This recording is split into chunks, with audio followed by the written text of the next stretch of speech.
Because on this day, My boyfriend didn't get me pregnant. That's not why the on this day. It's in 1986. Madonna, number one, not only on the American charts, but on the UK charts with Papa Don't. This is a very irresponsible song. that's That baby should be put up for adoption and have a decent life. But no, the 14-year-old is going to raise him. 14. If you see the video, she looks like she's 22. She doesn't look 14. I know, but it's like the way the song is sung. It's like she's really young. Mm-hmm. Are we farting around here? Come on. Well, I guess we could officially. I mean, if you really want to. Oh, that's not it. I like that, whatever that was. What was that? The person who sent us this story. Yeah, I like. What are these? I like that. What are these? I don't. Are they new? I don't know. Well, let's fart around here first. All right. An elegant way of wasting time. It's Farting Around with Radio from Hell on X96. Okay, well, let's see what these are. Okay, you didn't put them there. Oh, this is Am I the Boner? Oh, The disclaimers. if we do that at some point. Yeah. This one. The person who sent us this story claims that it is true. At the request of the sender, names have been changed or simply eliminated. Out of respect for the dead, the rest has been told exactly as it occurred. We think. So you can send us your Am I the Boner Yeah. stories. I actually have a couple somewhere filed away in the email. I just keep forgetting them. We'll get there. Go back to Madonna. Back to Madonna. First of all, do we know why they call her Madge? The British press coined that. That's where that came from. I don't know. We don't know. Yesterday, I was talking to a person who said, "Why do they call you Bill?" And I said, "Well, my middle name is William." And she said, "Well, I see that here, but what's that got to do with it?" She's never heard of Bill She being never the- had heard of that. She'd never heard Was that. it- No, I Was thought this that was person 14 years old? No, but I just thought that was fascinating. Why would they call? And then I said, "Well, it's a diminutive, I believe is the way they put it. It's for Yeah, why isn't it just Will? well, yeah." And she said, "Well, why is it?" And I said, "I have no idea really." Mm-hmm. But I remember a poem about it. My mother made me memorize it when I was a little kid. My mother calls me William. My father calls me Will. My sister calls me Willie. But the fellers, they call me Bill. That was a perfectly fine poem for a 7-year-old. Sure, but or it does beg the question why. Well, probably because I don't know. It sounds like Bill. I don't know. Yeah, but why not just leave it at Will? Okay, but why move is on Peggy to- a diminutive of Margaret? I don't know. That doesn't make any It's sense. the either. Betty Elizabeth thing. Yeah, and that's the other one that I go. It's confusing. I think it's because it's Elizabeth. No, the one I don't get is Henry and Hank. Yeah, because they're almost the same length in their H. Their Y. That's the one I don't get. I don't think that a lot of times when you're when you're doing that kind of thing, the length doesn't seem to have anything to do with it. But the point of what's the other reason to change it is to shorten Well, it. Chuck and No, Charles, and- they're and- both one syllable. So But also familiarity. It's more Charles is Charles, but if you're Chuck, you're Chuck. Henry or Hank, it's just for familiarity's sake, right? So that you sound more like a pal, a buddy. I'm Elizabeth. No, Betty, come You're a on. Betty. Come on, Betty. You're a Betty. You know you are. Attaboy, Bill. Thank you. So anyway, I thought but I just thought it was odd that she had never ever That is heard odd. that. Yeah. But why Madge? That's what I want to know. Madge. That's. You want me to Google it? I suppose. I mean, guess if you call it's, it, why do they call Madonna Madge? It might come up. well, it's like Morrissey. They call him Moz, and that was the British press. Yeah, the British are really good at attaching nicknames to people like that. Is it because? Is it what I think it might be? Have to do with okay. She's commenting on David Letterman. He asked her this. Okay. Yeah. And she said, I don't know, but it's why I divorced Guy Ritchie, because he used to call me Madge, and everyone in England used to call me Madge, and it made me feel boring and middle-aged, she said. Wow. That marriage was solid. Yeah. Based. She's been married to other people, too. Here's Andrew with Bill. Oh, Sean Penn. Credit the Irish with this one. A curiosity of Irish Gaelic to turn the W sound into more of a B, depending on whether the word of the subject or the object of the sentence. Either way, the first written evidence of William being called Bill was in the late 17th century when the Irishman mocked King William III of England by calling the hated Protestant conqueror King Billy. That's kind of funny. So I'm a hated Protestant conqueror. Apparently. Oh, here's why the British say Madge. Okay. Yeah. It's short for Your Majesty. It was a compliment to Madonna. But she did not take it that way. She said it's made her feel boring and middle-aged, but they meant it as Her Majesty. Your Majesty. Man. You know, I'm not generally, I think I've mentioned this before, I'm not generally fond of nicknames. People call, we have an Elizabeth in our family, and everyone calls her Isa, which is a South African part. I don't know if it's diminutive of Elizabeth or it's just, but it's her nickname, and everybody calls her that. And I have a hard time doing it. I call her Elizabeth. Hi, Elizabeth. I don't know. Now, see, my wife would prefer to be Suzanne. Well, then she should be. She should be. Yeah. And I try to remember. I will never, ever, ever again refer to her as Sue. But, see, the folks on the radio know her as Sue, though. Because I've been saying Sue on the radio. Well, if you just say long. my wife Suzanne, Yeah. they'll think you've remarried. Perhaps. I don't know. I think you should call people what they want to be called. Yes. Whatever it is. Absolutely. Yeah. And I'd like to be called Your Majesty. Or Madge. Madge. We'll call you Madge. Call me Madge. Call you Madge. I like that. Yeah. Chum. Hey, Chum. How's it? How you doing, Chum? Buddy? Pal? I have to change the logo to Harry, Madge, and Gina. 3 girls on the radio. Where has that ever happened? Yeah. But you probably don't like it when people say care. Hey, care. I don't care. I don't think people say that very often, do they? Do No. they say care? No. I dated a girl who called me Care Bear. And I didn't mind. No. Oh, I would. Oh. I pushed for KJ for so long. Yeah, and, you know, it's right there. it's right there and nobody bit. No? So, You could have had your group of musicians around you, and you could have been KJ and the Sunshine Band. oh, there we go. Yeah. All right, I think we're... This has been Farting Around with Carrie, Bill, and Gina on X96, Radio from Hell. Yeah, the big question is how does Richard become Dick? Yeah, I don't Yeah, look that one up, Andrew. know. Richard. How did Richard become Dick? Don't know. Okay. All right. All right, let's solicit your check-ins. Where do you all stand on nicknames? Do you have one? Do you have a name that's shortened that you don't like? Larry shortened to Lair. I can't stand that stuff. So call us 877-602-9696. Check in. Yeah. Now Sue says she doesn't mind Sue. Okay. She just doesn't want Susan or Susie is the Oh, worst. no, yeah, Susie is the okay. worst. So my wife she doesn't like anybody to call that she doesn't know to call her Jenny. Well, what should they call her? Jennifer. Ah. That's what she signs documents. Oh. So if you're dealing with her, I've never called your wife Jennifer. I've been offending You're her. No, you're her friend. Oh, you're her okay. friend. So Okay. it's fine. You're not a stranger. Oh, okay. Yeah.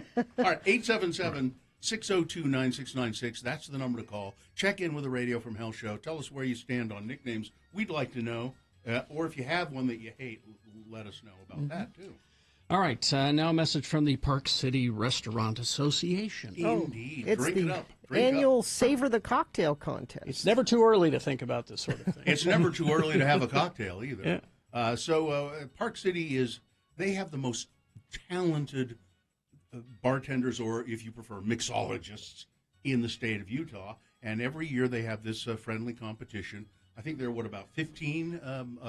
Yep, 15 different bars and restaurants, and they all come up with their own original craft cocktail. And they want you to vote on the best one. You go to parkcityrestaurants.com. Well, first you go to the bars and restaurants and try the cocktail. You, of course, must be 21 years of age to do that. And then you go to parkcityrestaurants.com and vote on the one that you like the best. They have great cocktails too there. Oh, yeah. Now, you've judged it before. I've judged it a couple of times, and they always come up with something interesting and tasty. So it's happening now through August 31st. Participating bars and restaurants in Park City, be a part of it now. Hey there, you road trip.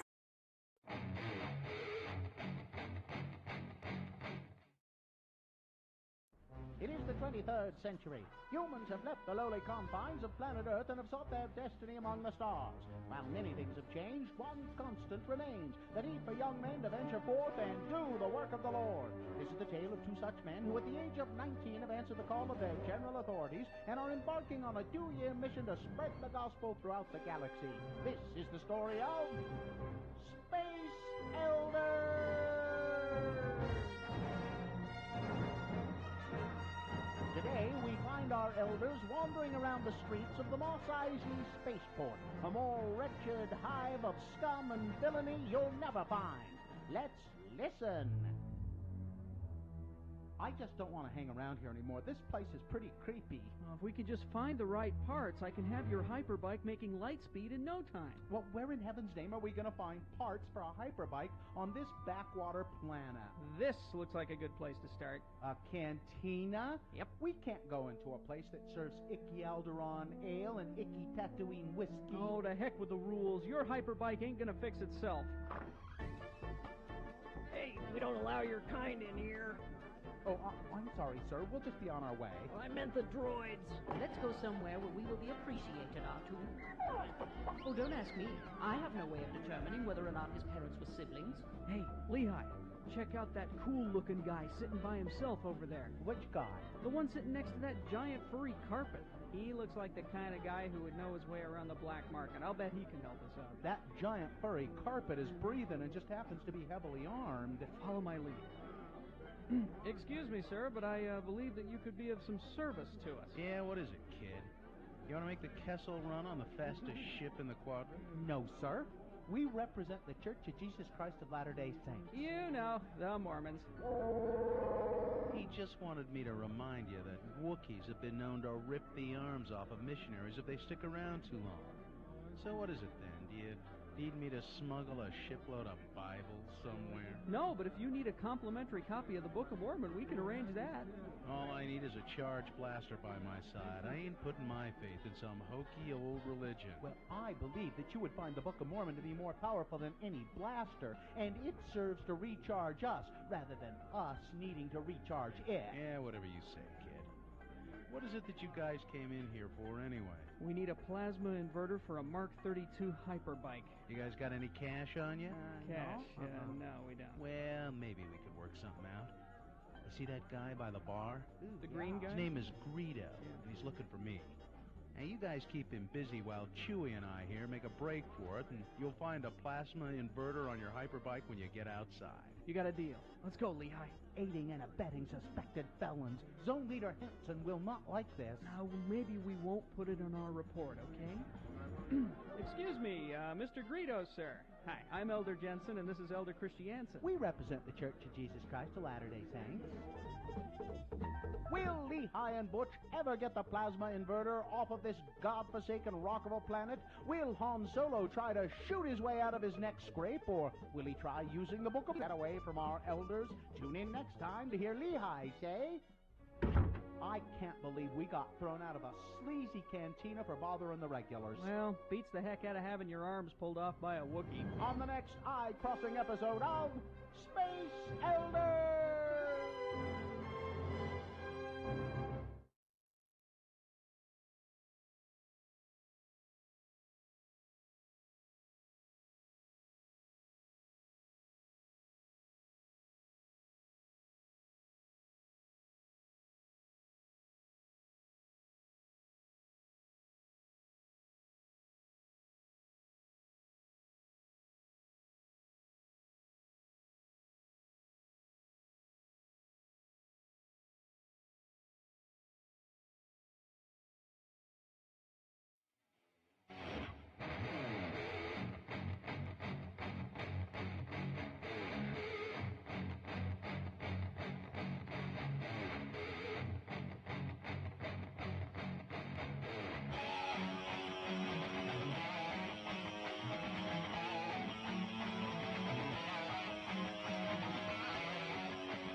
877-602. Let's get this over with. All right, we'll go to your check-ins in just a second. 877-602-9696 is the number to call. Let us know how you feel about nicknames, perhaps, or nobody's called, so the line's completely open. So just call 877-602-9696. You have a nickname, people call you something that you really wish they wouldn't, just call us. And we'll give a random caller a Radio from Hell tote bag. We'll start the show now with the sponsor. Young Automotive Group has a huge selection of new vehicle brands and over 1,000 pre-owned vehicles. You'll find the vehicle you want at a price you can afford. Visit any Young Automotive dealership or browse online at youngautomotive.com. The moon is 20.1% of full. It is a waxing crescent moon. The moon will rise today at 10:47 a.m. Today being Wednesday, it's the 14th day of July in the year of our Lord Jesus Christ, 2021. It is day 9 of our return to the studio after being away for over a year because of the coronavirus pandemic. It's National Nude Day, by the way. Nude? National Nude Day. Well, that ain't happening. Nope. Well, it's probably happening somewhere. I dare say that someone listening to us right now is naked. Ew. As a matter of fact, I'll bet a lot of people are naked. Ew. I sort of imagine our entire audience as being naked. Even him? Even that guy? Oh yeah. Yeah. I don't like it, but yeah, him. So please, this is day 9, as I said, and it's the Radio from Hell show, the show for people who feel like hell in the morning, starring the Lords of Morning Radio right over there, Kerry Jackson. Hi, I'm Bill Allred. Over there, Gina Barberi.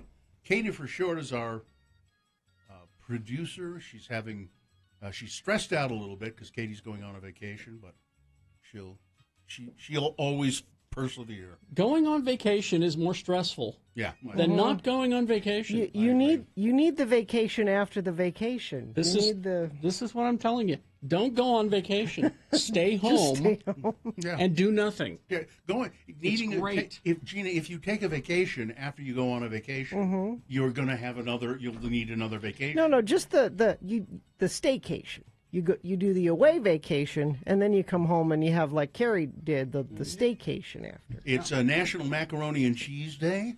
Ooh. And it's also Bastille Day. And we have our interns helping out, too. I don't know who's in there, though. I see Skip. Skip is there, and I think I saw Miriam's Miriam. around. Yeah, Miriam is around. Right. Speaking of that, before we go on, I don't know if we have any calls. No calls, but this would be a good time to do it, I suppose. Speaking of Skip and Miriam, we're losing Skip. Skip, the theater is calling Skip. Wait a minute, we're losing Skip? We're losing Skip.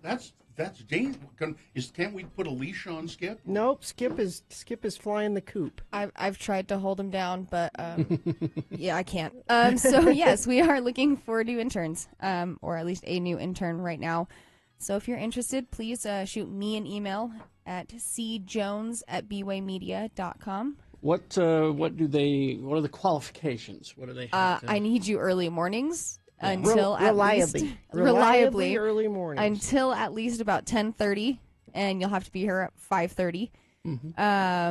It pays. It does pay. It's very minimum. It's solid minimum wage, and it's the first 2 weeks are unpaid, so you can get used to it, and I can count on you to actually be here. Trial period. And see if you can do it, because not everybody can do this. Yeah, not everybody can do it, and not everybody can keep up with the times. Exactly. And that's the hardest thing. Also, preferably, if you're in school, not high school, but if you're in college, make sure that we're not interrupting classes because I need you reliably here every morning. Talk to your school counselor if you get credit for this. You have to be good at making coffee. No, fetching things from my desk. No, we never. You have to bring cookies once a week. No, you don't. Preferably, I'd like you to know how to use Audition, some sort of sound audio, like editing. But you could train them. Oh, easy. Yeah. It's really you not don't too have hard. To. I would say don't say you have to have that. You don't have to. It's just it'd be nice, but. If you smoke, you have to let me stand next to you. I just need you to be reliable. That's what I need more than anything is reliable. So. All right. There you go. Thank you. So email Katie. Well, we need to have some Mill Creek coffee, too. I've been having it all morning. Mill Creek coffee, it takes a licking and keeps on ticking. Does Yes. it? Mill Creek coffee. Delicious. Mill Creek coffee. Good cracker. Good cracker. Everything tastes great when it sits on a cup of Mill Creek coffee. Absolutely. So, I don't know if our phones are working, I guess. They are. Oh, wait, somebody did call. Yeah. Somebody's on line one. Maybe we'll have a chance to get to you. We're running out of time. Hurry. I'll say that. Put up the name quick, and we'll chat with whoever that is on line one. It is a person on line one. It might be someone not calling to be on the radio. We have a lot Could of be people someone- texting in. Thanks for bringing up nicknames. I'm Cameron. Do not call me Cam. Yeah. He said. Hmm. Peterbilt Brian says, people that know me tend to call me Bry Guy. You should not let them do that. That's Let's see. Let's go to Ansta. Is it Ansta? That's what it looks like. That's what it's typed as. What is your name? My name is Ansta. It is Ansta. Ansta. What sort of name is Ansta? I believe it's short for Anastasia. Oh, okay. Well, is your name? But your name is not Anastasia. No, it's just Ansta. Do you like that name? Well, it's different. All my life, people say I've never heard that name, but I'm getting used to it by now. You better.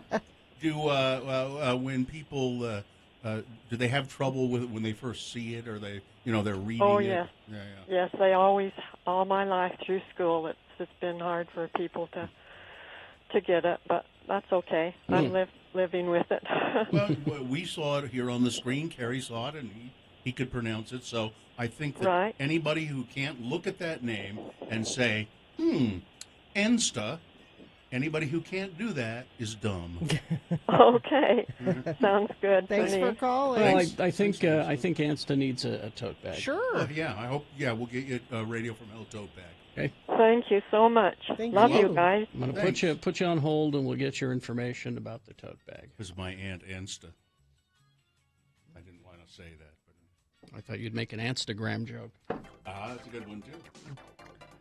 Okay, crash. Northbound SR 36. This is Stansbury Park, milepost 62 out in Tooele County.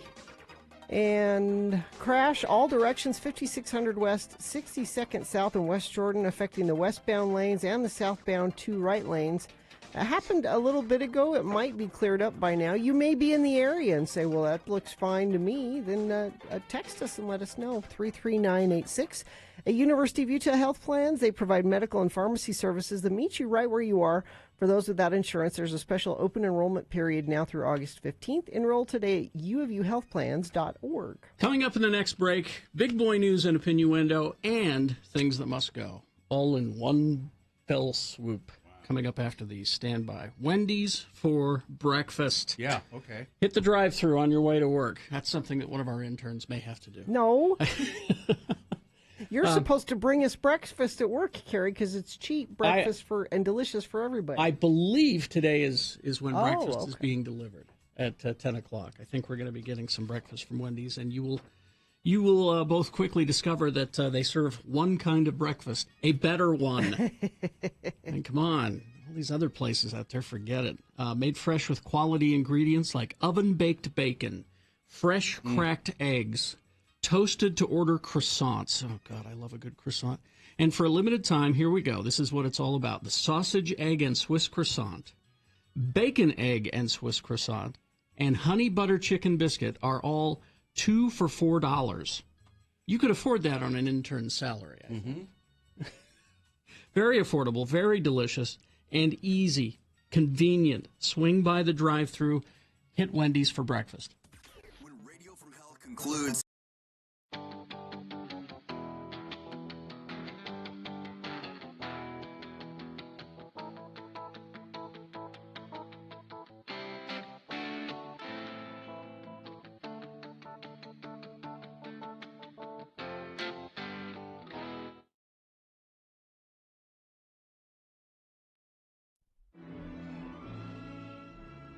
And now it's time for another edition of Ned Hastings, Smoking Psychotherapist. Brought to you by Iger Brothers Chain Link. Whatever your chain link need, be it fences, neck ornaments, or medieval armor, call Iger Brothers. We've been linking you up with the finest chain link products for over 30 years. And now Ned Hastings, smoking psychotherapist. Ladies and gentlemen, order. Order, please. It's time to get this committee meeting underway. The Utah State Legislature has impaneled this panel to look into Utah's new law prohibiting cigarette smoking in all public places. We'll be hearing from a series of expert witnesses today. The first person to testify is a psychotherapist named Ned Haston. Sergeant at Arms, could you call Mr. Haston to the committee room, please? Mr. Haston, Ned Haston, please come into the committee room. Mr. Haston, thank you for being with us today. May I say that this is an unusual contraption that you're wearing. It looks like a spacesuit. Close, but no cigarette, Mr. Chairman. It works on the same principle as a spacesuit, and it was developed by NASA, but this is my patented Ned Hastings smoke suit. The backpack portion recycles fine, rich Turkish tobacco instead of fresh air. The bubble headgear captures every bit of smoke. None escapes into the outer atmosphere, thereby allowing me to roam freely through Utah's smoke-free environment. Well, I'm not sure that this is allowable. You may be breaking a Utah law. Oh, but I'm willing to take that risk for the sake of sweet, sweet tobacco. Mr. Haston, I'm having a hard time seeing your face through the bubble. Oh, yes. I'm still working on a system to clear the tar and nicotine resins from the inner surface. I have a devil of a time behind the wheel of my sporty car. Oh, yes. Mr. Haston, you've been called before this panel as an expert witness. You are a psychotherapist, are you not? I am. And what is your expert view of the new Utah Clean Air Act? I feel that it is an abomination before God and man. Not only does the law discourage people from finding good mental health by becoming new smokers, it is causing those existing smokers who have achieved some measure of mental stability to become unhinged. If this law stays in effect, I am anticipating a rash of crimes the like of which you little people have never... My God, his suit's sprung a leak! Filthy tobacco smoke is leaking into the hollow chamber. Evacuate this building immediately! Oh, no. If tobacco smoke is leaking out, that means that fresh air is getting in. Must reach the cigarettes in car. Holy shit! Will Ned make it to his cigarettes in time? Join us next as Iger Brothers Chain Link presents another in the continuing adventures of Ned Hastings, smoking psychotherapist.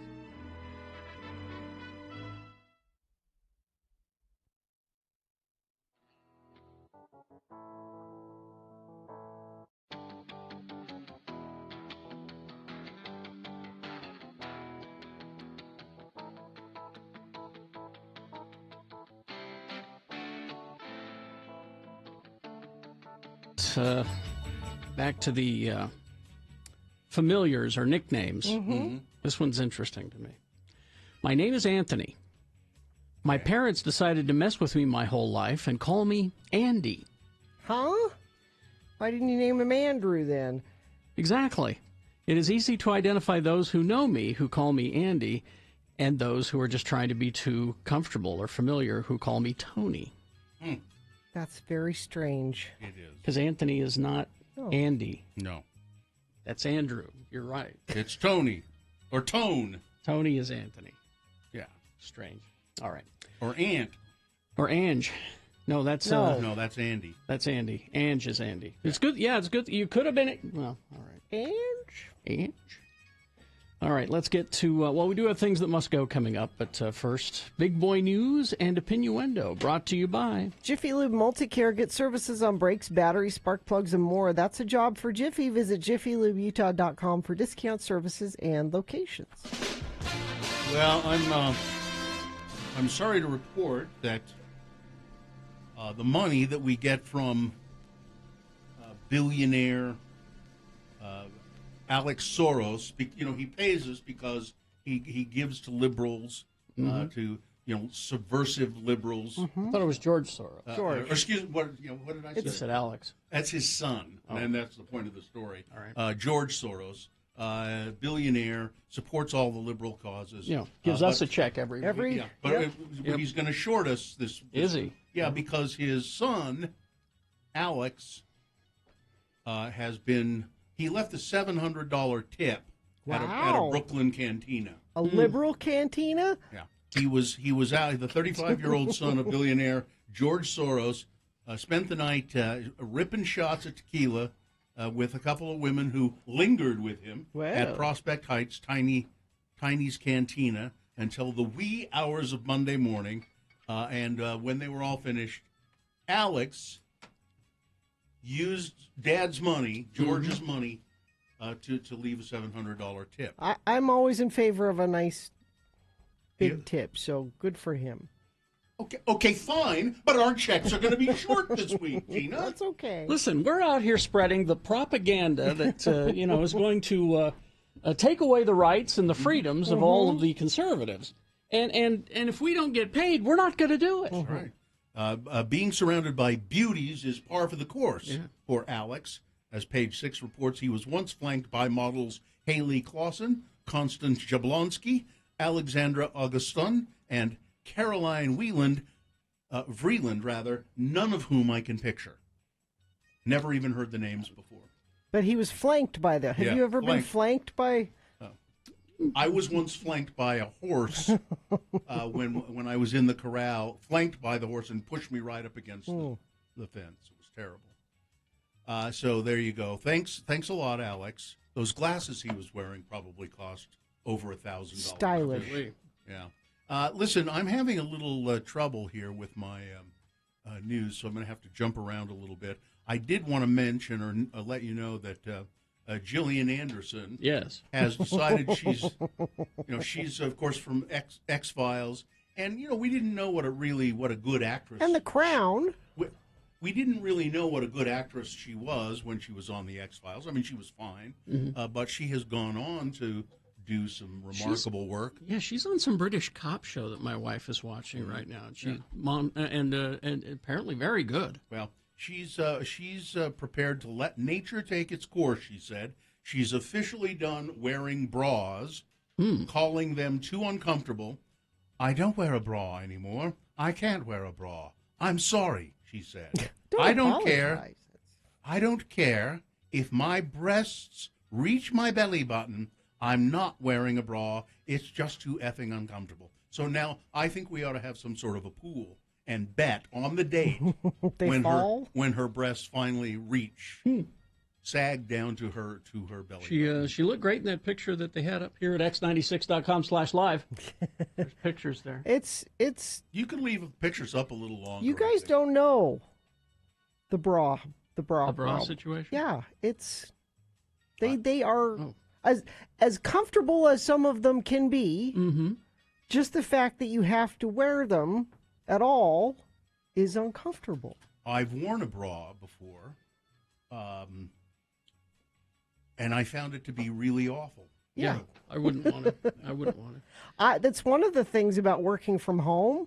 Ladies, are you with me? How many of you, and I'm serious, people like it when I say that, would work from home without a bra? Because, you're on a Zoom call, like right here, right now. I'm at x96.com/live. It's, the cameras from I think you should be able the décolleté. You don't know if I'm wearing a bra you or not. should be able to take your bra off now if you're wearing one. What are you wearing today? Same thing I always wear. So you could go need braless. to wear a bra.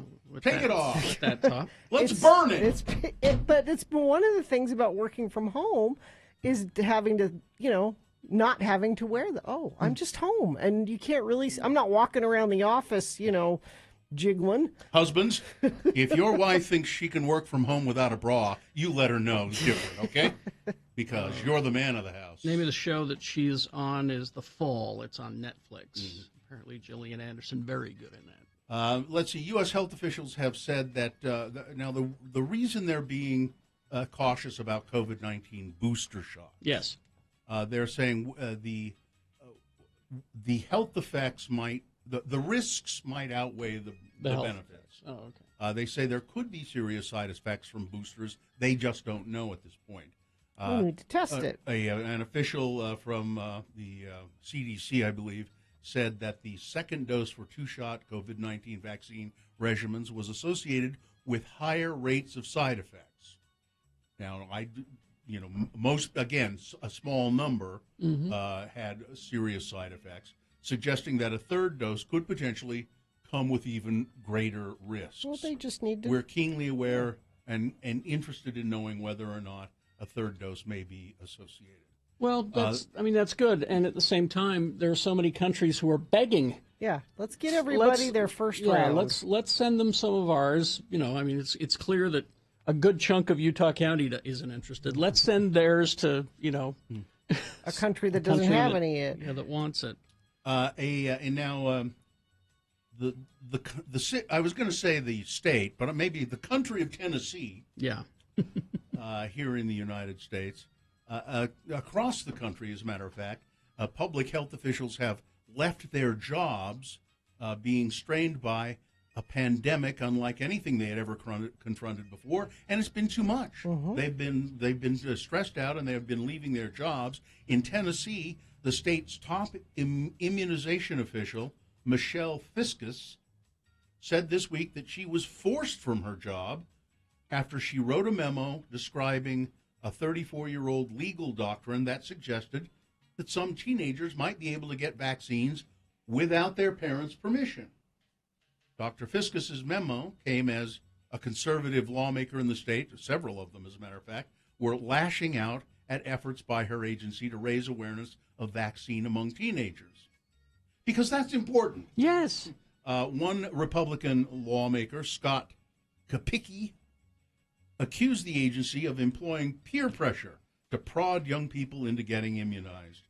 In a lengthy and searing statement describing her departure, Dr. Fiskus said that the actions of lawmakers have gravely endangered the public by undermining confidence in the vaccine, even as virus cases are rising in Tennessee and as concerns about the Delta variant are emerging in parts of the country. And there are smart teenagers who know their parents are out to lunch on their opinions about vaccines, and they want to get it. They should be able to get it. I asked my mom if I could get the vaccine, but she wasn't there. She was out to lunch. Let's see now. Here in Utah, let me find a couple of stories about coronavirus here in... Well, I'll just do this. There was a microburst storm in Spanish Fork. Did you get word from Spanish Fork? I did not get word from Spanish Fork, but I heard about this. Don't your folk down there call you when things like this happen? No, I don't usually get a trees are down call from Utah County. I usually get other complaints. There was a microburst that went through there, and families in Spanish Fork are cleaning up. The microburst storm knocked over trees, caused power line issues, and damaged yards. There is video showing intense rain and wind that suddenly crashed. Trees toppled. Trampolines went flying, and there's one in every yard. Secure your load. Dale Cook said that the storm flipped over the carport-sized shed in his backyard, his tough shed, that he had secured in place by concrete for 20 years. Gone. Just tipped it over. The large shed toppled into his neighbor's yard, taking out the fence. Now they're arguing about who's going to pay for it, I'm sure. Let's see. I'm sorry. My news template is not working the way it should. So, we talked about it yesterday. That fire that closed the road between St. George and Virgin River Gorge. Yeah, the Virgin River Gorge. There is video. A couple they were like the last car that they let through there, and they took a video of their passage through the Virgin River Gorge with these fires burning everywhere, and it's like they're driving through hell. Wow. It's just astonishing. Is it still closed? I don't Let think me see so. if I can find out. I don't think it is, but They were the last car that got through, and then they closed it for several hours while they knocked back the fire. And, the woman was quoted in the story as saying, we barely made it through. I'm glad they didn't let anybody else come through. Yeah, it's reopened. It's reopened. Okay, good. Let's see what else we have here. One more quick story. I like this. It just popped up. So there are a bunch. I think 2 or 3 books have come out, really in rapid succession here about the last days of the Trump administration. Yeah. Here's one that I really like. It's Michael Wolff's book, and he explained in his book about Rudy Giuliani's curious behavior as the actions of someone who was, quote, frankly drunk most of the time. I've always felt that way. Anytime he speaks. Wolff joined CNN's John Berman on Tuesday in order to promote the book Landslide, The Final Days of the Trump Presidency. He began by recalling how he had traveled to Mar-a-Lago to speak with Trump for the book, but when he asked the former president to explain how the 2020 election was stolen, as he claims, Trump was, quote, entirely unable to explain how the election was stolen. He doesn't have to. He just has to float it out there. Yeah. And look at the Republicans in all these states. Yeah. Go with it. And then he says, Rudy Giuliani's behavior, and everybody commented on it, was bizarre throughout this whole thing. And Wolff said, it's because most of the time he was drunk. Wow. So, all right, that's it. Sports, weather, traffic. Bill, you let him down again. I know you didn't go to the Salt Lake Bees Sacramento River Cats game last night. I was busy. They lost. They needed you. And now this homestand is over. They hit the road on Thursday in Tacoma. So you're gonna have to wait for another chance to make it up to them, Bill. They're going up there to play the Tacoma Spare Tires. The Rainiers. Oh, the Rainiers. Yeah. Speaking of minor league baseball names, coming up in my next sports, I have the Jacksonville minor league baseball team report from Festus. Okay. So that's coming up in my next sports report. Weather. So yeah, we did have that little bit of storm come through and blow out some of the smoke, which is nice. We should have a little bit cleaner air today, a little bit clearer skies, mostly sunny, 96 for a high today. We'll get back up into the hundreds this weekend, but next couple days we'll be in the 90s. Traffic, we've got crash southbound Mountain View Corridor, 35th South. This is in West Valley. And that is the only accident I'm seeing here. If you see something, you can text it to us. Like this person, a free kids Jeep on the shoulder, 215 westbound, 20th East. Those are expensive, so someone should grab that up. Be prepared for your day. Watch 2 News this morning on KUTV2 from 4:30 to 7 a.m. Thank you. Things that must go now, brought to you by. This summer, buy one, get double with the Mountain America Rewards credit card. You'll earn double rewards on every purchase through July 31st. Details at macu.com/double. Things that must go on the radio. From Hell Show. Now, these are things that are just bugging the hell out of you. You can't stand them anymore. You want these things out of your life. They are things that must go. So you send them in an email to us at radiofromhell@x96.com. And if we read your must go on the air, maybe it'll make you feel better, and maybe these things will disappear from your life. How about you, Gina? You want to start? Sure. Actually, Katie put this up on our Facebook page yesterday, which a lot of you responded there. Thank you for doing that. Except for this person I just wanted to mention. This is from Shiloh. Oh, yeah. My things that must go. Radio from Hell being so woke and politically correct that they can't even be funny anymore. I consider myself a very liberal person, left-leaning politically, but I'm losing interest. So what must go is us being woke. What does being woke mean? Being woke means understanding other people's struggles, racism, sexism, empathy, having empathy. Having empathy. So that's what Shiloh thinks must go is us having empathy for. Well, my must go is Shiloh lying about being left-leaning, because I looked at his Facebook page. Not? So there's that. Now here are some good must-goes from the Facebook page. This is from Lindsay. People coming up to my car window asking me for money. I'm a woman alone in my car. A man approaching my window is scary and intimidating. Don't do that. Yeah. This from Sheridan.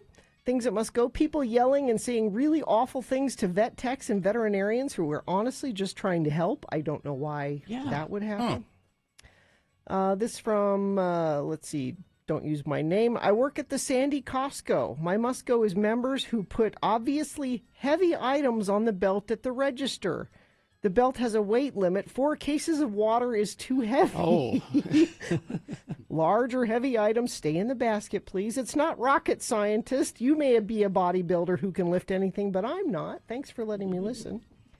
And then these from Crystal. High-waisted shorts must go. Everyone looks like they have a wedgie.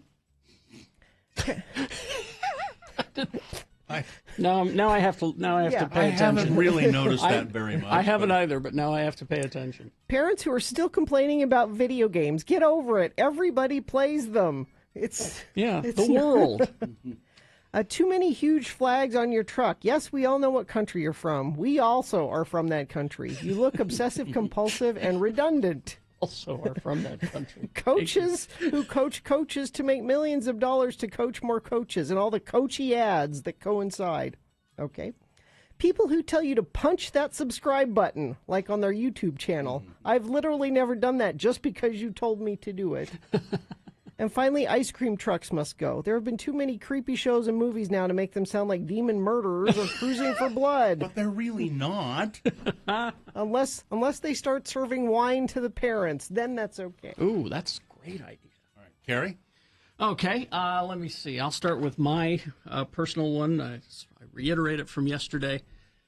If I'm online shopping, and in this instance, it's grocery shopping, and I see the picture is, regular moo cow milk, white milk. And I'm going to click on that picture because I want regular white milk for my cereal. Sure. The little descriptor next to it, I wasn't necessarily looking at. I was focused on the picture. Yeah. It says in the descriptor it's chocolate milk, but the picture is regular white moo cow milk. It should have a picture of chocolate milk. Now, I've got 2 containers of chocolate milk in my fridge. That must go, but at the same time, I'll let you know next week what it's like to have chocolate milk with my Cinnamon Life cereal. Maybe it's a wonderful thing. Maybe I've got a great discovery ahead of me. Let's see, this one from Meredith. Nothing is more sad than going to a grocery store and all those live plants outside, all hot and thirsty. Who the hell is supposed to water them? Droopy and dying. Kills me every time. Make it go away. This one from Chris. What must go is the excessive heat. It's too damn hot. What also needs to go is my apartment not having air conditioning. Just a small, ineffective swamp cooler. All it does is make the hot air in my place muggy. Oh, Chris. Let's see. This one from, I'm not given permission to give the name, so I will not. Hello, I saw your tweet for things that must go, and I have these 3 things on my mind for years. The woman at work who has a sign that says, I like my husband, but I love chocolate. Yeah. The person, pretty stupid, when bowling, who always says, nice shoes, because every time the rental shoes, yeah. This is an interesting commentary. There are very few people who can say things like wax poetic or I think the lady doth protest too much in a regular conversation and not sound like a complete tryhard. For example, Bill is someone who could get away with it. Gina is not, and Carrie wouldn't even try. When you started that, I said, I say those things. Interesting. All right. There you go. All right. Let's see. I have just one of my own. People who will not acknowledge climate change. Yeah. We are sitting here in... yes, there was a drought like this in the 12th century or something. But this is directly... Look at Lake Mead. Look at Lake Powell. Feel the air around you. This is climate change. It is I don't know that there's anything we can do about it. It may be too late. I posted a picture on my Instagram yesterday, and it's Jonesy paddleboarding at Pineview Dam a year and a half ago, and it's full of water. It's this day a year, and there's no water where the water is in that picture. None. I'd invite you to look at Gunnison Reservoir, but it's not there anymore. No. Yeah. All right. So that's and again. Just acknowledge that it's climate change. That's man-made climate change. Yes. I don't know. I think it may be too late. We're doomed. We're done. But that's now. Let's see. This one from Mike Stever. Some checkout folks who just drop the divider bar in the slot, but do not slide the divider bars to the end of the conveyor belt, so that they can be easily put into service without climbing over the person just ahead of you. Airport flight gate announcements that cannot be heard above the madding crowd. People who talk 10,000 miles and in a low volume, and then leaving a message, and then callback numbers that no one has to. I can't figure that one out. When store checkers open a checkout station because of lines, but do not make sure that people who have waited for the longest time are not alerted first. The Johnny-come-lately person in line becomes the first person in line. And people who crowd luggage, return carriage. This person has a lot of trouble with people jumping ahead of things. Let's see, this one from Polly. Let's cut to the chase, and please use my name. Oh, I have two things. One thing that must go is, I think most of us in civilized society can agree upon, is that's stealing packages from people's porches. And it's just, how lame and desperate do you have to be to steal the custom bra that I had delivered? Oh, man. I hope you like super expensive coffee, too, you little jerks. That was a gift from my boyfriend. And that yellow vase from West Elm, well, I've had my eye on that for months, and now it finally went on sale, and I saved up to go ahead and get myself one. Well, the vase, I hope you have something good with it.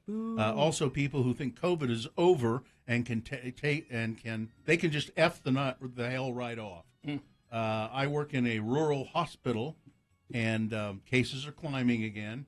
And guess who the people are who are the sickest? The people who have not been vaccinated are the sickest. Last year, was traumatizing enough for everybody who works in healthcare. And my double rant is done. Now I'm going to have some wine and go to bed. Thank you for the outlet that you three provide. Much appreciated. Nameless RN who saw your tweet about needing it. Things that must go on the radio. Crash southbound Mountain View Corridor, 35th South. This is in West Valley. Crash northbound I-15, 55th South in Salt Lake, milepost 300. And a crash northbound SR-36, milepost 62, Stansbury Park out into Willett County. If you see anything, you can text it to us, 33986. For a limited time, get a professional AC or furnace tune-up for only $39 with Scott Hale Plumbing, Heating, and Air. Call 801-264-HALE. KXRK Provo, we will have round one of your boners coming up. Also, questions for Dr. Cobble coming up. Get ready to call in. HasterGames.com is the website. But, of course, they'd like you to come down and see them at 6831 South State Street. They're locally owned and operated. And it's so hot outside, just stay inside and play a board game from Haster Games. Dungeons and Dragons, Pokemon, miniatures. Haster's been doing it longer than anybody, and they will teach you how to play these games. These games have just increased in popularity, it's just surprising to me. But in-store gaming has returned to Haster Games, so check their calendar for events and requirements. And again, they can teach you how to play these games. The next set for Magic the Gathering is D&D Adventures in the Forgotten Realms. Haster Games will be holding its first in-store pre-release since last year. That'll be July 16th, 17th, and 18th. That's this weekend. Pre-release kits are available for pre-order now. Pick your night and compete with the bests for fun and prizes. Pokemon has had a nice restock recently. There have been a lot of places who've been running out, but they've got plenty of Pokemon for you. From the original iconic cover of the Fiend Folio for Dungeons and Dragons. A new statue is coming. D&D Githyanki Premium statue now available for pre-order. Haster Games has everything for D&D. So HasterGames.com. Stop by the store and say hi to them. 6831 South State. Haster has it. Last year.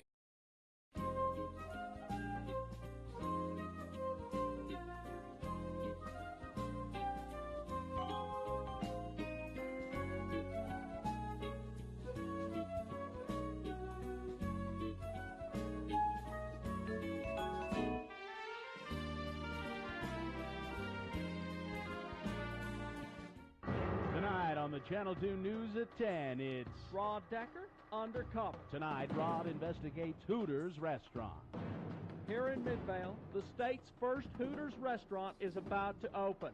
The management of this establishment has placed ads in local papers looking for employees. Hooters is known for hiring only buxom women. Tonight, I've put on this pair of ample falsies, my favorite blonde wig, and these tight-fitting Gloria Vanderbilt black denim jeans. Let's see what happens when I take our hidden cameras inside and apply for a job. Next.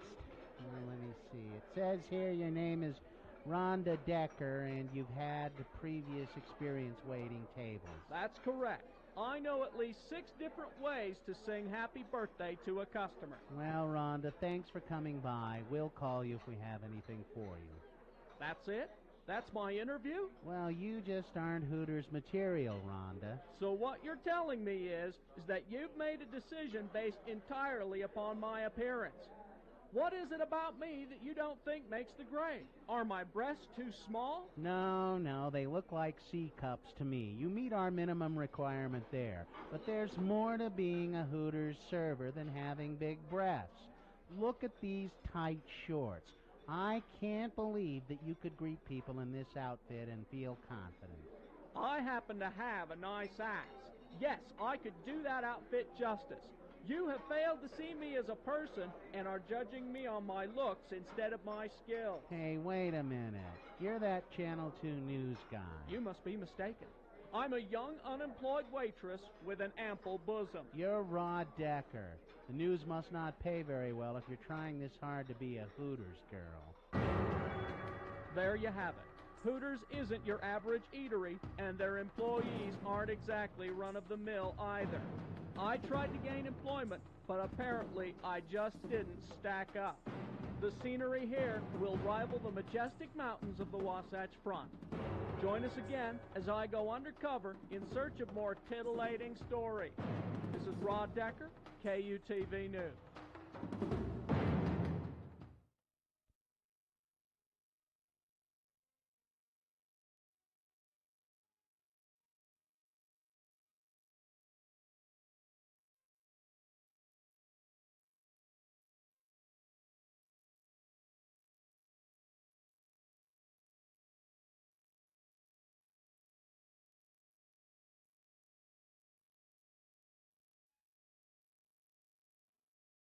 It's 2 o'clock in the morning.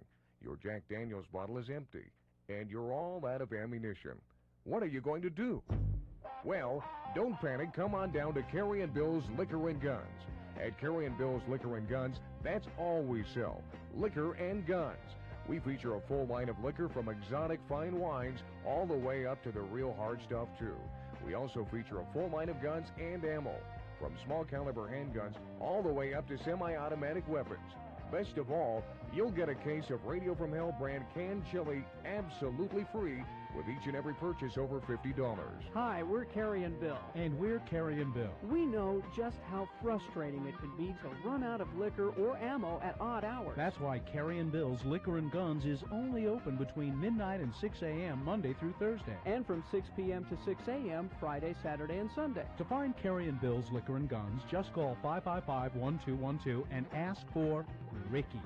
He'll arrange to meet you. Then, after a brief shakedown and blindfolding, Ricky will lead you directly to Carrie and Bill's Liquor and Guns. Helping you continue the fine old Utah tradition of getting drunk and shooting up the place, it's Carrie and Bill's Liquor and Guns for all your liquor and gun needs.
7:07.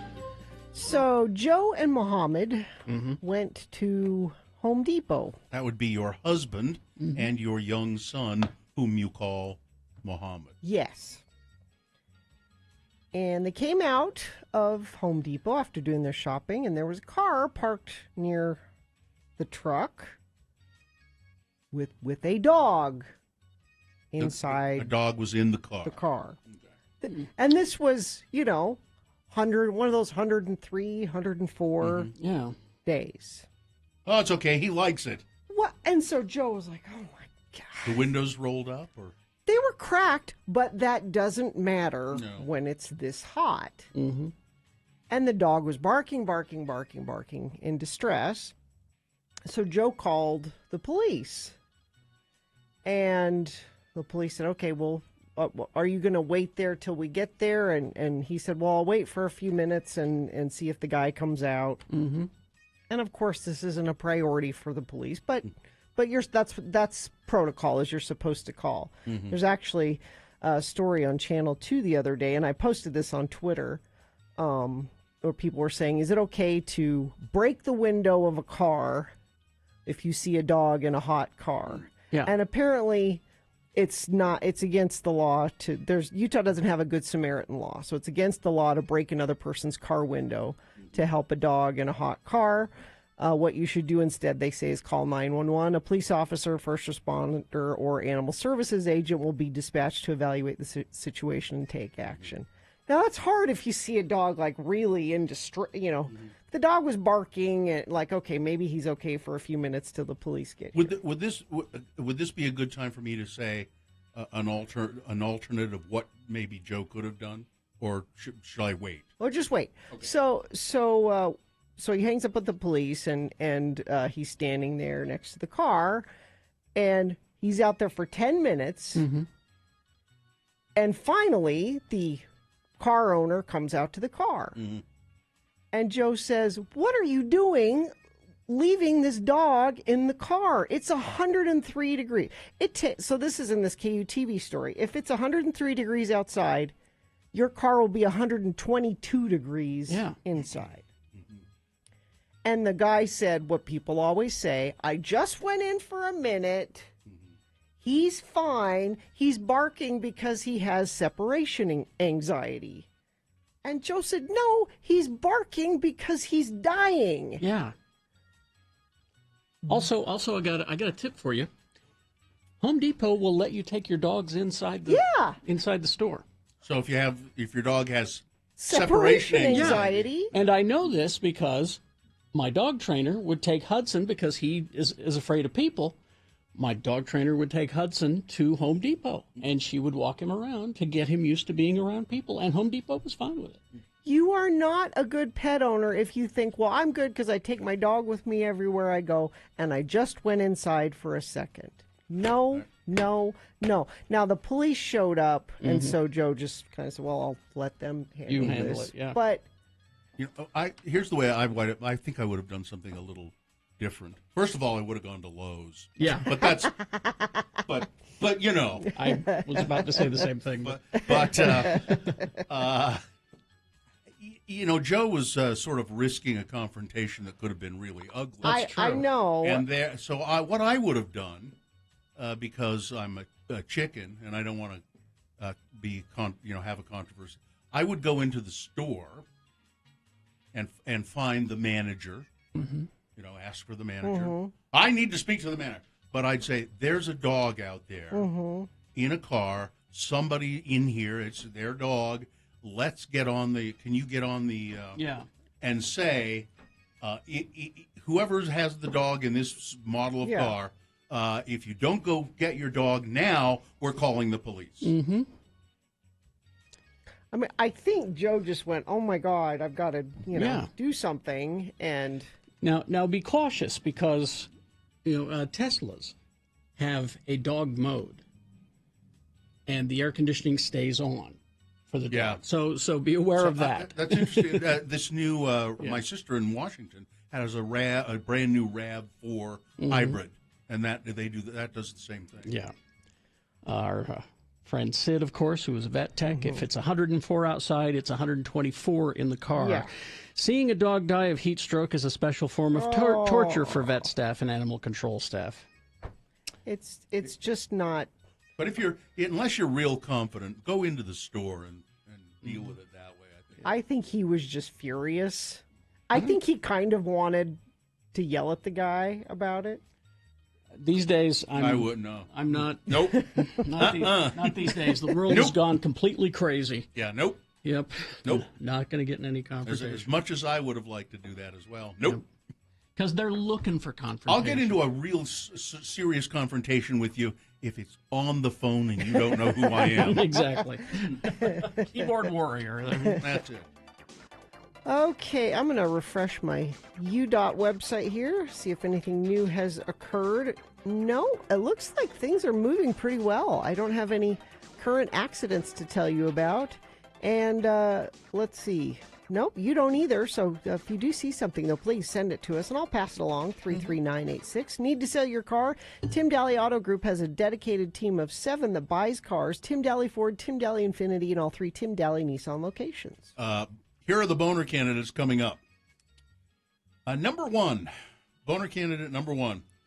A Chinese, Japanese, who are you people?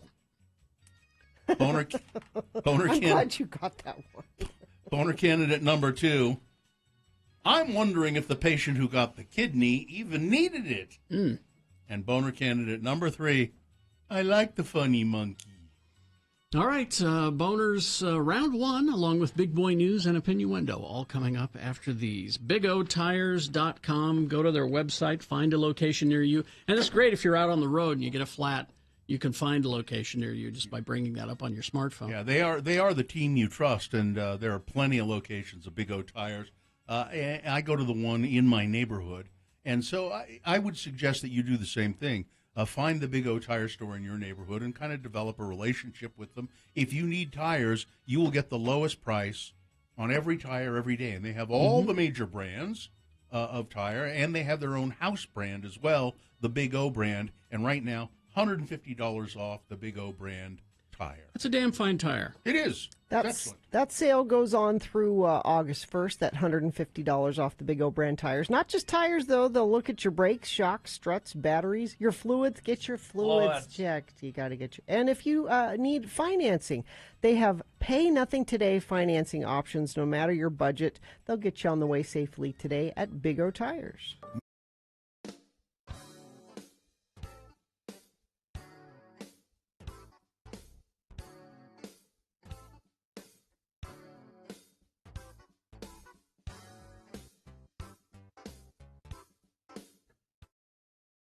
Snuffy and Guffy, and let me just say this.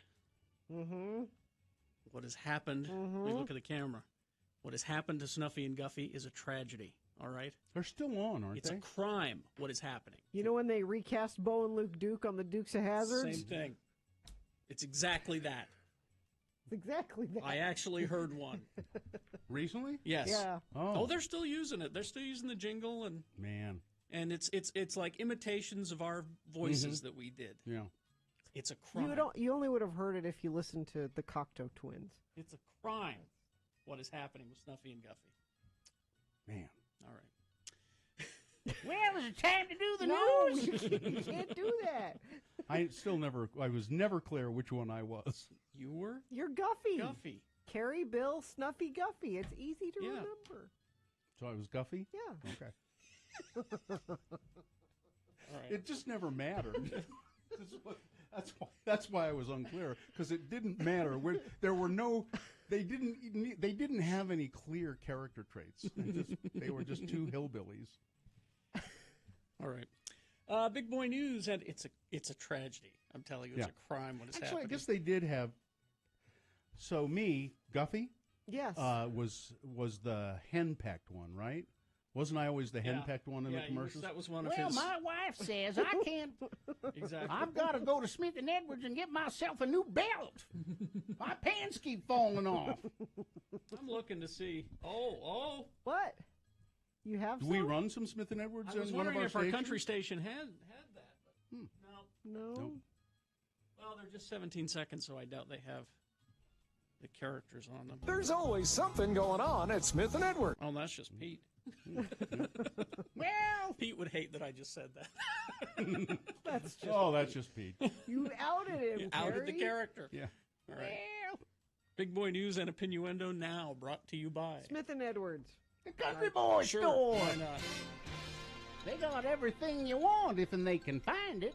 Send him a bill. We ought to send them a bill, and they'll pay us in Army surplus. That's right, Snuffy. I mean, I'm telling you right now, you listen to those ads. It is a crime what is happening. I'll see if I can get. I done nuts there for a minute, didn't I? Edge! I'm telling you, Edge!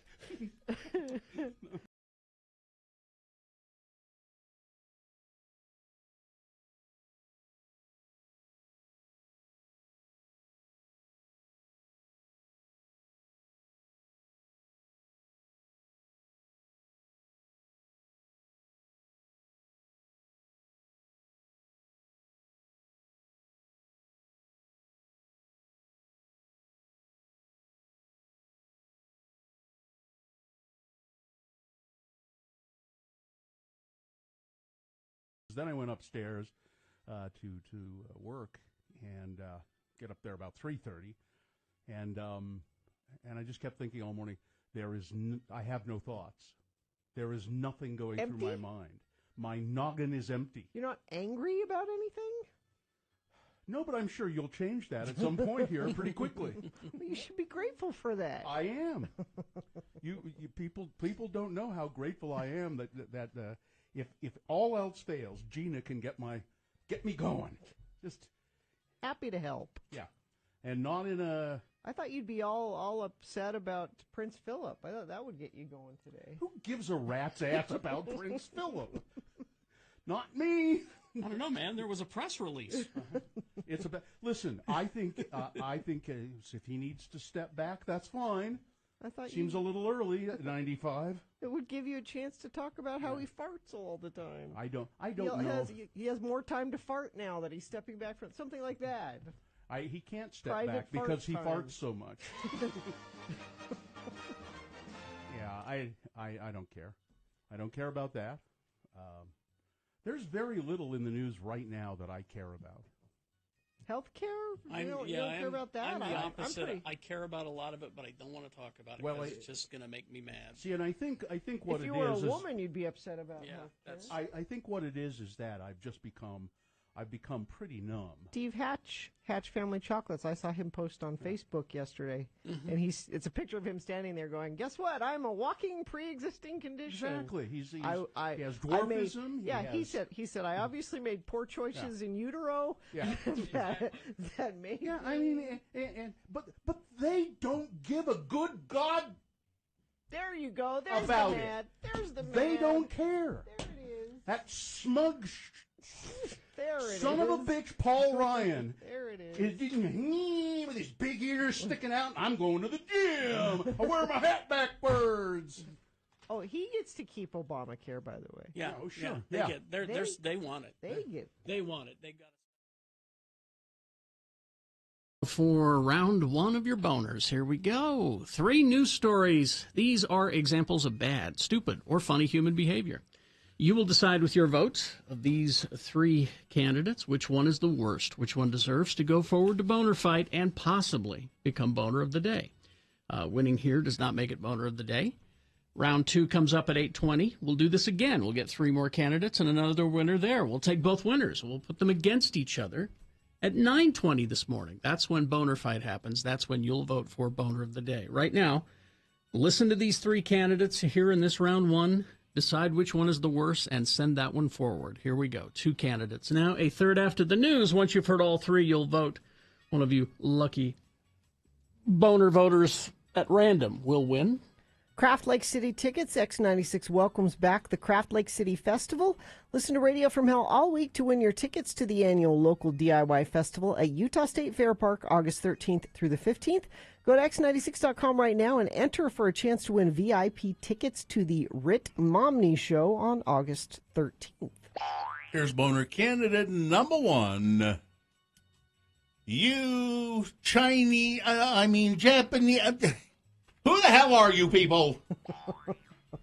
International Olympic Committee President Thomas Bach has added to his already shaky public image in Japan on Tuesday by inadvertently referring to the Japanese people as Chinese. Oh, God. At Really? his first public appearance since arriving in Tokyo last week. You're in the country. You have managed to make Tokyo the best ever prepared city for the Olympic Games. This is even more remarkable under the difficult circumstances we all have to face, Bach said at the headquarters of the Tokyo Olympics Organizing Committee just before making his slip of the tongue. Our common target is safe, secure games for everybody, for the athletes, for all the delegates, and importantly, also for the Chinese people, Japanese people. You're in the said. country. He did catch Even himself. if you're not in the country. But it's been being planned for how long? Although Bach caught his mistake immediately and interpreters did not translate the gaffe into Japanese, well, it was quickly picked up by Japanese news outlets and sparked a backlash on social media. Oh, yeah. Many Japanese people blame Bach for, in their eyes, forcing Japan to press ahead with the Olympics in the midst of a pandemic and despite the risks, although the Japanese government has always stood behind the decision to push on with the games. Boner candidate number one, the Japan. Who are you people? Boner candidate number two, I was just wondering if the patient who got the new kidney even needed it. Because it doesn't say. An Ohio hospital has acknowledged that a patient received a brand new kidney that was meant for somebody else. Oh, jeez. Officials at University Hospital in Cleveland on Monday apologized for the mistake and said 2 employees have been placed on administrative leave. The kidney given to the wrong patient is compatible and the person is expected to recover. The other patient's surgery has been delayed. Officials said that the hospital is reviewing how the error occurred to prevent similar mistakes going forward. Here's what we're going to do. We're going to review how this occurred so that we can prevent these things from happening in the future. We have offered our sincerest apologies to these patients and their families, said hospital spokesperson George Stamatis. We recognize they entrusted us with their care. The situation is entirely inconsistent with our commitment to helping patients return to health and live life to the fullest. Now, I don't know. So they jam a kidney into presumably it was another kidney patient, but it doesn't say. I'm just wondering if the person who got the kidney really even needed it. Well, and the person that needed that, what are they going to do now? Well, they're going to postpone. That's all. Boner candidate number 2. Coming up in a moment, boner candidate number 3. I like the funny monkey. Boner candidate number 3 for round 1 coming up after this. Big Boy News and Opinioendo. Brought to you by... Right now, save up to $150 off select sets of tires with your Big O credit card. Don't forget to take advantage of the Pay Nothing Today financing options. Big O Tires, the team you trust. Tom Cruise and his stunning Mission Impossible 7 co-star, Haley Atwell. Yes. We're looking fine. Now, isn't he old enough to be her dad? I don't know how old Haley Atwell is. Not very, I don't think. Let me look. She's wasn't she the one that was? She's Peggy Carter, Captain America's girl. She's 39. Yeah. She's not. Oh, I'm thinking of somebody else. Then. Yeah, there she is. I'm thinking, yeah. X96.com/live. Now, if you look at Tom Cruise in that picture closely, he's starting to look a little jowly. Is he now? Just slightly. Yeah. Cruise smiled as he let his rumored girlfriend get a step ahead of him while the pair headed into the All-England lawn tennis and croquet. They are not dating. She is married. Well, they're just working together on this new movie. It's not what it says here. It says here his rumored girlfriend. Doesn't say anything about her being married. Rumored. But it doesn't say she's married here. Well, they left that out. Well, And just because she's married doesn't mean if Tom Cruise said, "You want to be my girlfriend?" She's no. Let's see. And Jason Sudeikis has made some comment now about his split from Olivia Wilde. I'll never forgive her for this. Well, almost. It's pretty clear he got dumped by what he says. Yes. And, She he left broke- him for he Harry bro- Styles. He broke Yeah. his silence on split from his ex-fiancée, Olivia Wilde, saying he hopes the end of their relationship will make more sense in the future. Because it doesn't make any sense to him right now. Mm. I'll have a better understanding of why in maybe That's a sad. year, he said, and an even better understanding in 2 years, and maybe a greater one in 5 years. And it'll go from being, a book of my life to becoming a chapter to a paragraph, and then just a line, and then a doodle. The former Saturday Night Live star confirmed that the pair split up in November of 2020 after more than 7 years together and 2 kids, 7-year-old Otis and 4-year-old Daisy, just 2 months after Sudeikis and Wilde called off everything she was spotted with Harry Styles. Let's see now. This is really odd. A petition is circulating on some of the fringier far-right Facebook pages in Utah seeking to remove Governor Spencer Cox and Lieutenant Governor Deidre Henderson from office. Unfortunately, the petition is the sanest part of the whole thing. The petition is overflowing with legal gobbledygook and things that sound smart if you don't think about them for any more than about 2 seconds. It accuses Cox and Henderson of treason and sedition for the Utah Leads Together and the Stay Home, Stay Safe plans implemented in response to the COVID-19 pandemic. Now, both of those programs were put into place by former Governor Gary Herbert, but who really cares about details? Well, when you're this far down the old rabbit hole. This is written by Brian Schott. Brian Schott, by the way. The petition accuses Cox and Henderson of breaking a whopping 53 federal laws and committing 20 violations of the Constitution for having the temerity to try and save lives during the pandemic, even though their predecessor implemented the programs. This petition doesn't seem to even acknowledge that. No, it's too... The pseudo-legal document concludes, quote, "May the will of our Heavenly Father, through the power and authority of His Son, be done on earth as it is in heaven." And then it gets even weirder. In the comments section below the post, there's a very serious and not at all completely insane discussion about whether Governor Cox had been arrested along with 31 other governors during a meeting with former Secretary of State Mike Pompeo at the Pentagon last week. Mike Pompeo, who is not in the administration. Why Cox had been arrested, you may ask? Well, for his dealings with the Chinese Communist Party, of course. Yeah.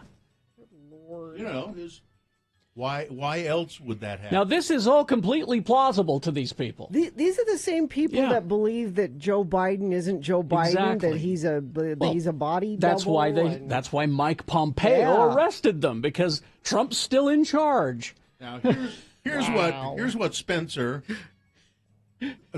Governor Cox. Please. When I had been around him, he said, "Just call me Spencer," so I do. But a spokesman for Governor Cox, here's what he says. I didn't go to the Pentagon last week. Yeah. And I wasn't. Mm-hmm. I was not arrested. No. Mm-hmm. Yeah. But that's there's what you would expect him to say. Exactly. And there's a guy on YouTube who was sitting in his car telling us about this, who made a compelling argument. The internet is a scary, dangerous place. Don't go there. It's bad. The number of daily new COVID-19 infections here in Utah has shot up almost 50%. Well, in the United States, it's 50%. Yeah. Here in Utah, just about that. The U.S. on Tuesday recorded an average of 19,455 new cases per day over the last 7 days. So in St. George, down the cemetery there, Mm-hmm. The police were called to the cemetery, and there was a report of a possible car crash. But when they got there, this was like in the middle of the night. It was 8 p.m., so it wasn't quite dark yet. All right. When they got there to the cemetery, they found a guy who had been shot in the face. Oh, geez. They rendered him medical aid at the scene. Victim was taken to the hospital. He will recover. The police department announced that the victim, whose name or age was not released, will recover. He is incredibly lucky to be alive. At the scene, police spoke with someone who gave them information that ultimately led them to an arrest for a secondary case. They served a search warrant. They found evidence related to the arrest of 19-year-old Luke William Stauffer. He had some drug-related stuff, and police later identified that he was not. They thought at first he was connected to the shooting, but he wasn't. They still don't know who shot the guy in the face. How much time do we have here? You got a minute and a half. Okay. This is interesting. The average adult keeps 2 embarrassing secrets from everyone they know. Whoa. 2 At least 2. embarrassing I keep secrets. 3. I have 3 embarrassing secrets. And I'll reveal one right now. Okay. You'll only have 2. That's okay. The embarrassing secret that I'll reveal right now is that I have 5 embarrassing secrets. That's the embarrassing part of it. And Gina, this story for you. Creme de la creme pommes frites. Yes. This is the Guinness World Record, a New York City restaurant setting the Guinness World Record for the most expensive French fries. Are they dipped in gold? Well, it's Serendipity 3, the iconic Upper East Side restaurant, set the record. And they are. Oh. The presentation is a spectacle. The fries come on a Baccarat crystal arabesque plate and bowl. They are spiked with 23-karat gold edible dust. They look terrible. I like my golden French fries golden from the frying, not from the gold. Yeah, they don't really look good to me. And it's dumb. Creme de la creme pommes frites. They're made from chipperback potatoes, blanched in Dom Perignon Champagne and J. Blanc French Champagne. That might be good. I might want to try that. The fries are then cooked 3 times with pure goose fat from cage-free geese raised in southwest France. The process to create these elevated fries does not stop there. The fries are then seasoned with Grenade truffle salt, which is hand-harvested from Grenade, France. Yes. And then the fries are tossed in Urbani summer truffle oil. I'm there. They are topped with shaved Crete Sensi Pecorino tartufello. You lost me there. That's cheese. The cheese you wouldn't. You lost me at the pecorino. Made of milk from sheep that are grazed on the clay-rich hills of Crete. Black truffles are also on it, and the fries are topped with the shaved truffles, and then they sprinkle the gold dust around it. I don't think they would be so good. No thanks. I'll give it a try. All right, that's it. Weather traffic. So, high pressure south of Utah is going to weaken. It's going to keep it from getting as hot as we've had it lately. We're going to dip down into the 90s for a few days.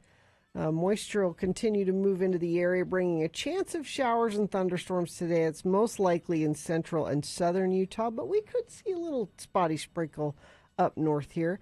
And a little bit windy, actually, which will help blow more of that smoke out. So there's good news around as far as the weather goes. Traffic, there's good news there, too. I haven't had a report of anything in about 45 minutes. So if you see something needs reporting, you can report to us. Just make sure it's safe for you to text 33986. For a limited time, get a professional AC or furnace tune-up for only $39 with Scott Hale Plumbing, Heating, and Air. Call 801-264-HALE. Here's boner candidate number 3. I like the funny monkey. This is datelined East London, England. United Kingdom Library has apologized after outraged parents raised objections to a man dressed as a bare-bottomed monkey appeared at an event to promote children's reading. What? The performer also sported a fake penis. Oh, gee. X96.com/live. No. This is unbelievable. Who hired this person? Have we completely lost our moral compass as a society? One parent asked. Someone needs to lose a job over this. The event was part of a summer reading challenge run by the Redbridge Council in East London. Redbridge Libraries later apologized for the inappropriate costume. Redbridge Labour Councillor Jaz Athwell tweeted, "I was appalled by the incident in Redbridge Libraries on Saturday. Completely inappropriate, deeply offensive. Performers were hired by independent contractor Vision, who managed the Redbridge Library and Leisure Centre." But one child who was questioned about it said, "I like the funny monkey." Well, but he's, Boner candidate number 3. Let's review the first two and vote. Boner candidate number 1. Japanese. Who are you people? An Olympic gaffe in Tokyo. The International Olympic Committee chief, Mr. Bach, called the Japanese people Chinese in a speech he was giving. Boner candidate number 2. I'm just wondering if the patient who got the new kidney even needed it. A wrong patient got a kidney at an Ohio hospital. It was intended for one person, but they put the kidney in the. Now maybe this person has 3 kidneys. I don't know. And then Boner candidate number 3. I like the funny monkey. All right, here we go. You've got to decide of these 3 candidates, which one is the worst? Which one deserves to go forward to Boner Fight and possibly become Boner of the Day? Yeah, I said that because winning here does not make it Boner of the Day. Because you see, coming up at 8:20, we have round 2. We'll do this again with 3 more candidates, get another winner there. Then we'll take both of the winners, one from each round, put them against each other at 9:20 this morning. That's when you'll vote for Boner of the Day. All right, so right now you got to pick one of these 3 to send forward to Boner Dome. 1, 2, or 3. Remember your candidate number, the one that you think should win this round, and put that single digit in the message of a text. And then text that to 33986. All right? Or call Katie in the producer's booth. Use your voice in 877-602-9696. Or go to x96.com. Look for the box that says Boner Voting, July 14, 2021, and vote there. If you don't see that box, refresh your browser. It'll appear. Go! Vote! You have until, well, it's 5 minutes is all. Let's get going.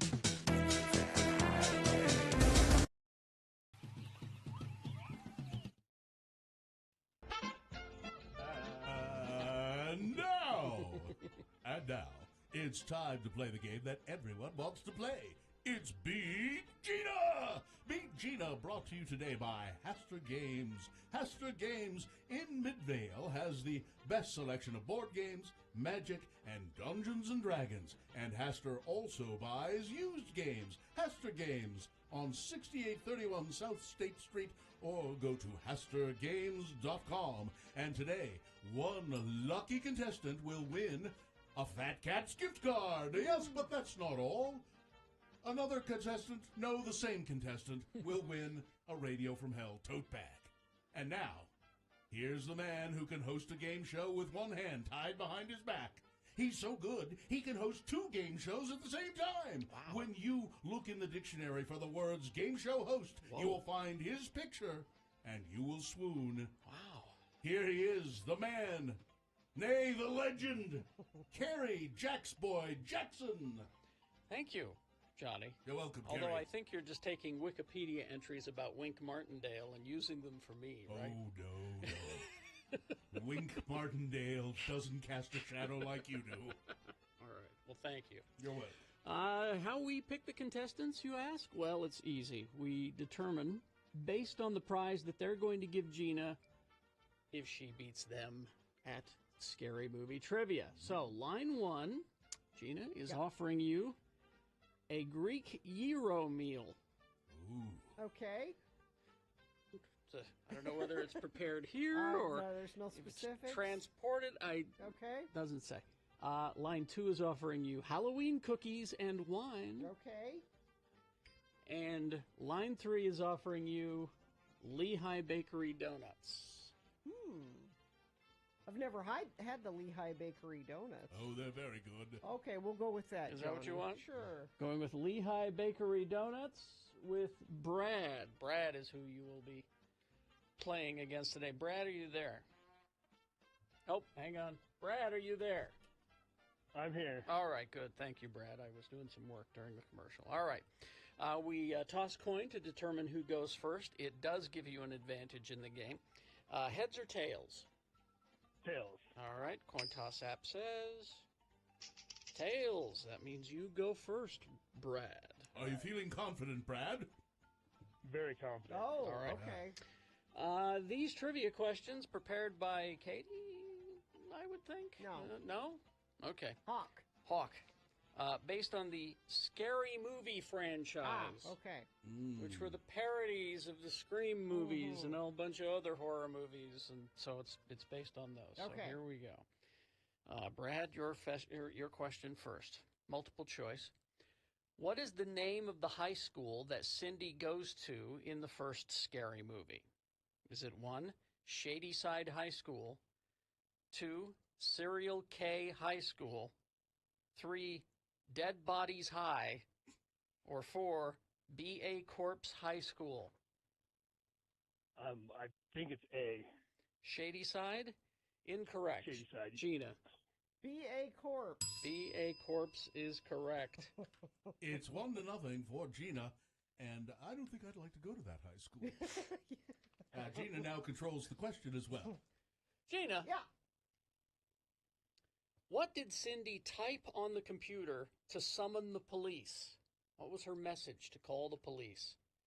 Was it 1, the killer's into house, 2, white woman in trouble, 3, can you bring some donuts, 4, I've fallen and I can't get up? White woman in trouble. Wow. That's 2-0 for Gina, a commanding lead. But, Brad, you have a chance to climb back into the game. Brad? All right. What is the book that Cindy is reading? Is it 1, Harry Pothead, 2, Board of the Rings, 3, The Gay Gatsby, or 4, The I'm Really Hungry Games? The Gay Gatsby. Incorrect, Gina. I don't know. A, Harry Pothead? Yeah. Oh, that was a total guess. Well, Gina sweeps the game. Wow. Brad almost didn't get a chance to say anything. And now you'll be I guess I gotta go rewatch those movies. Yeah. You'll be enjoying delicious Lehigh Bakery donuts, and poor Brad will go home empty-handed. People should expect me to do that again. That was a That may never happen. No. You whipped him like a souffle. Hang on, Brad. All right. I'm going. Goodbye. You're just out of here? Yes. You can't leave until I turn the music down. Oh, you're right. I can't. I'm like, trying to. It's like a Doctor Strange spell. I'm trying to, but I can't leave. Tell me the truth, Gina. You guessed on all of those. Totally guessed. I knew you didn't see those movies. I just knew it. Okay, Johnny, you're free. Thank you. You're released.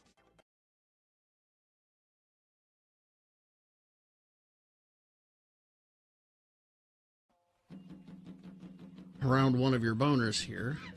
Now is the time to line up and talk to Dr. Cobble. 877-602-9696. Call in with your questions about the vaccine, about COVID, about the Delta variant. Why are we still doing this segment? The pandemic is over. Still here. Why are we still? It is still here. But Gina, you know that it's not. It's ramping up again, is what it's doing. Thanks, Utah County. Thanks, St. George.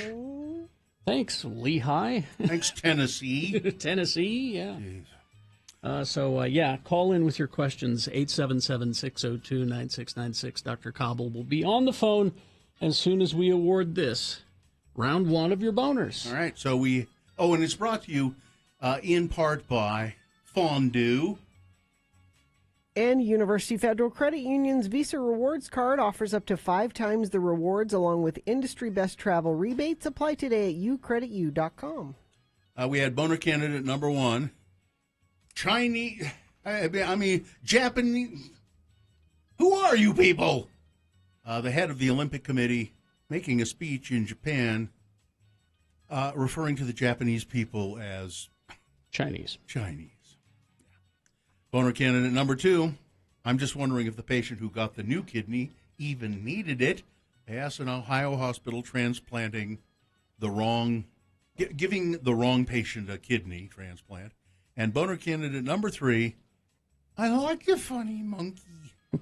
A library in the UK is in hot water after a guest speaker dressed as a bare-bottomed monkey with a fake penis. You know, very appropriate for the children, wouldn't you say? Let's see here. The winner of our prize was Josie, and the winner of the boner voting was boner candidate number 3. I like the funny monkey. All right. There we go. That's winner of round 1. It now goes forward to boner fight. Might be boner of the day. Round 2 comes up at 8:20 with 3 more candidates. So about a half hour from now, we'll do this again. We'll get 3 more candidates and another winner out of those 3 then. And then we'll send both of those winners forward to boner fight.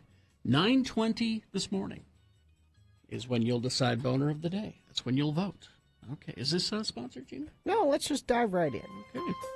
All right, it's Dr. Michael Cobble, and you can ask him questions about coronavirus, anything having to do with that, about the vaccine. If you're still unsure about things, maybe he can ease your mind about them. Dr. Cobble, are you there? I am. Thank you. Good morning. Good morning. So, I don't know where to begin. 877-9696 is the number to call. 877-602. 602-96. I'm sorry, I'm a little tired today. That's okay. I woke up at 2 and couldn't go back to sleep. So, 877-602-9696. I like Dr. Cobble. He very often has that little sympathetic, oh.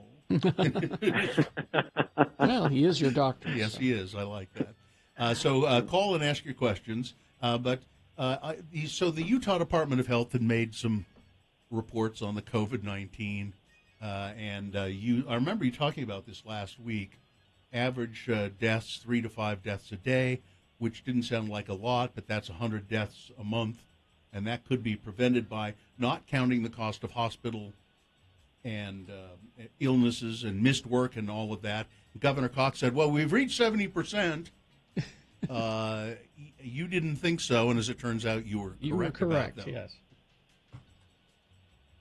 Not bad for a Facebook doctor. You are not a Facebook doctor. You are a real doctor. Yes, he is.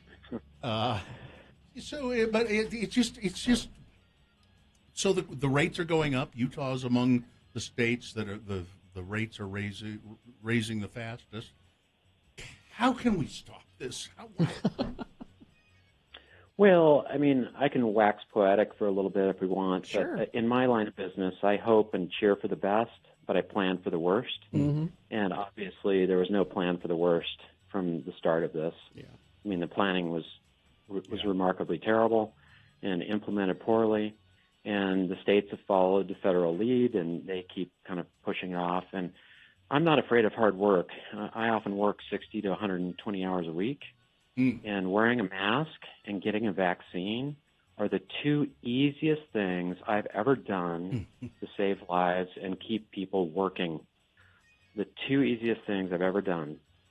So if I can save a life and keep people employed and working, then I wear a mask. I wore a mask this morning when I went to the grocery store before I came to work, and I got my vaccine. I got my vaccine when I had the first opportunity for it. I hate vaccines. I don't like shots. I don't like getting my flu shot, but I do it to keep myself in work and keep myself from getting someone else sick. And, you know, Spain just reported 44,000 new cases yesterday.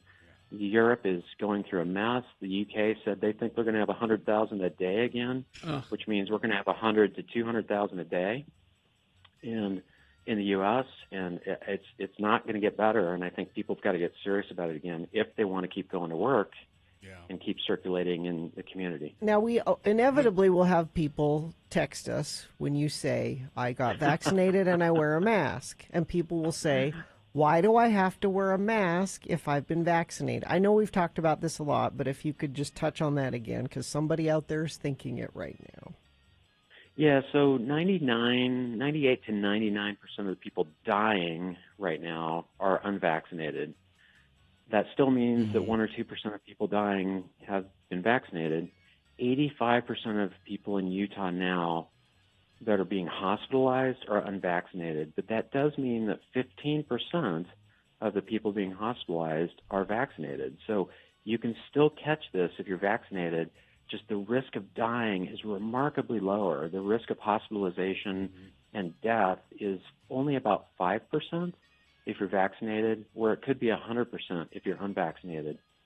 So the vaccine is very protective, but if 40% of our community is not vaccinated, that means you walk by 10 people, 4 of them haven't been vaccinated, and if they're spreading the virus and you catch it, you know, fortunately most people that catch this that are vaccinated, it's very mild, but at the same time, they can still spread it to other people. So again, the mask protects you and it protects the people you're around. And again, I work in a medical environment and I am exposed to this virus and I don't want to catch it. And if I did, even if it was mild, I don't want to give it to my family and friends and community. And your patients. So I'm wearing a mask. Yeah. Well, yeah. Let's we got some calls here. Can we do. Let's go to Jana since we're on the subject of masks. Go ahead, Jana. Hi.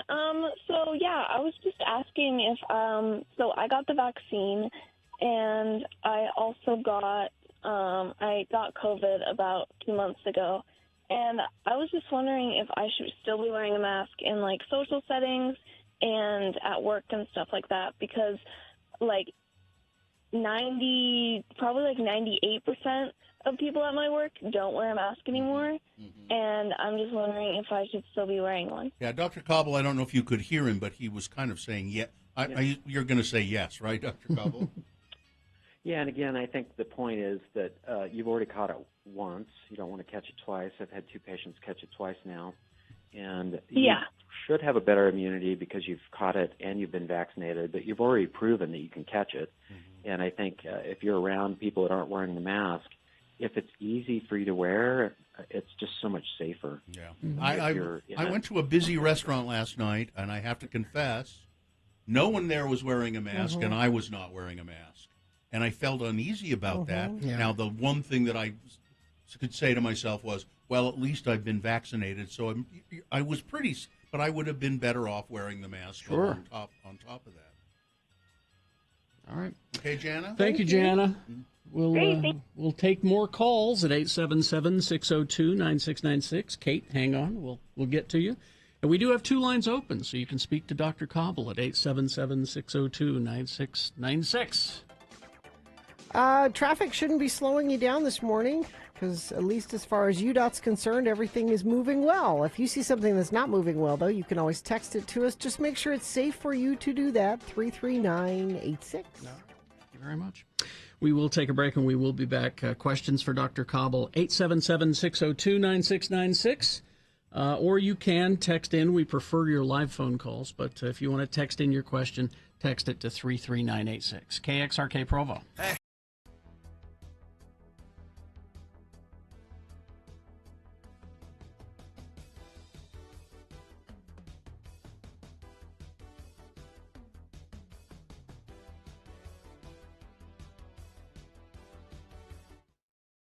You know who's on the line? I believe this is the impetus to the first all-day show. Candace? Yes. How now, you were there for the first all-day show. Oh, yeah. I was, as Terry said, I was the something from the radio gods, the idiot or something? No. Not so much. He didn't really The say gift from the radio gods. That was it, yeah. But I was the one that brought the alcohol. You are the first. You were the one who started the tradition of bringing us booze. Exactly. And I'm so upset. Y'all got pedicures and I didn't. Well, I would have liked one. Well, you should have asked. Well, I was in and out of the house all day. Candy Bear. Well, then you couldn't. Then you couldn't have gotten one anyway. Candy Bear. I'm not sure what. Did you say Candy Bear? Yeah. Or Daddy Bear? Candy Bear. Oh, that's cute. Better than Candy Ass. You're my little candy bear. Who is this? Don't you know? No, I don't know. Who is this? It's your mother. I think Hi. Candy's Candy? been drinking today already. Candy, hi, it's No, Candy, hi, I it's Mitt haven't. Romney.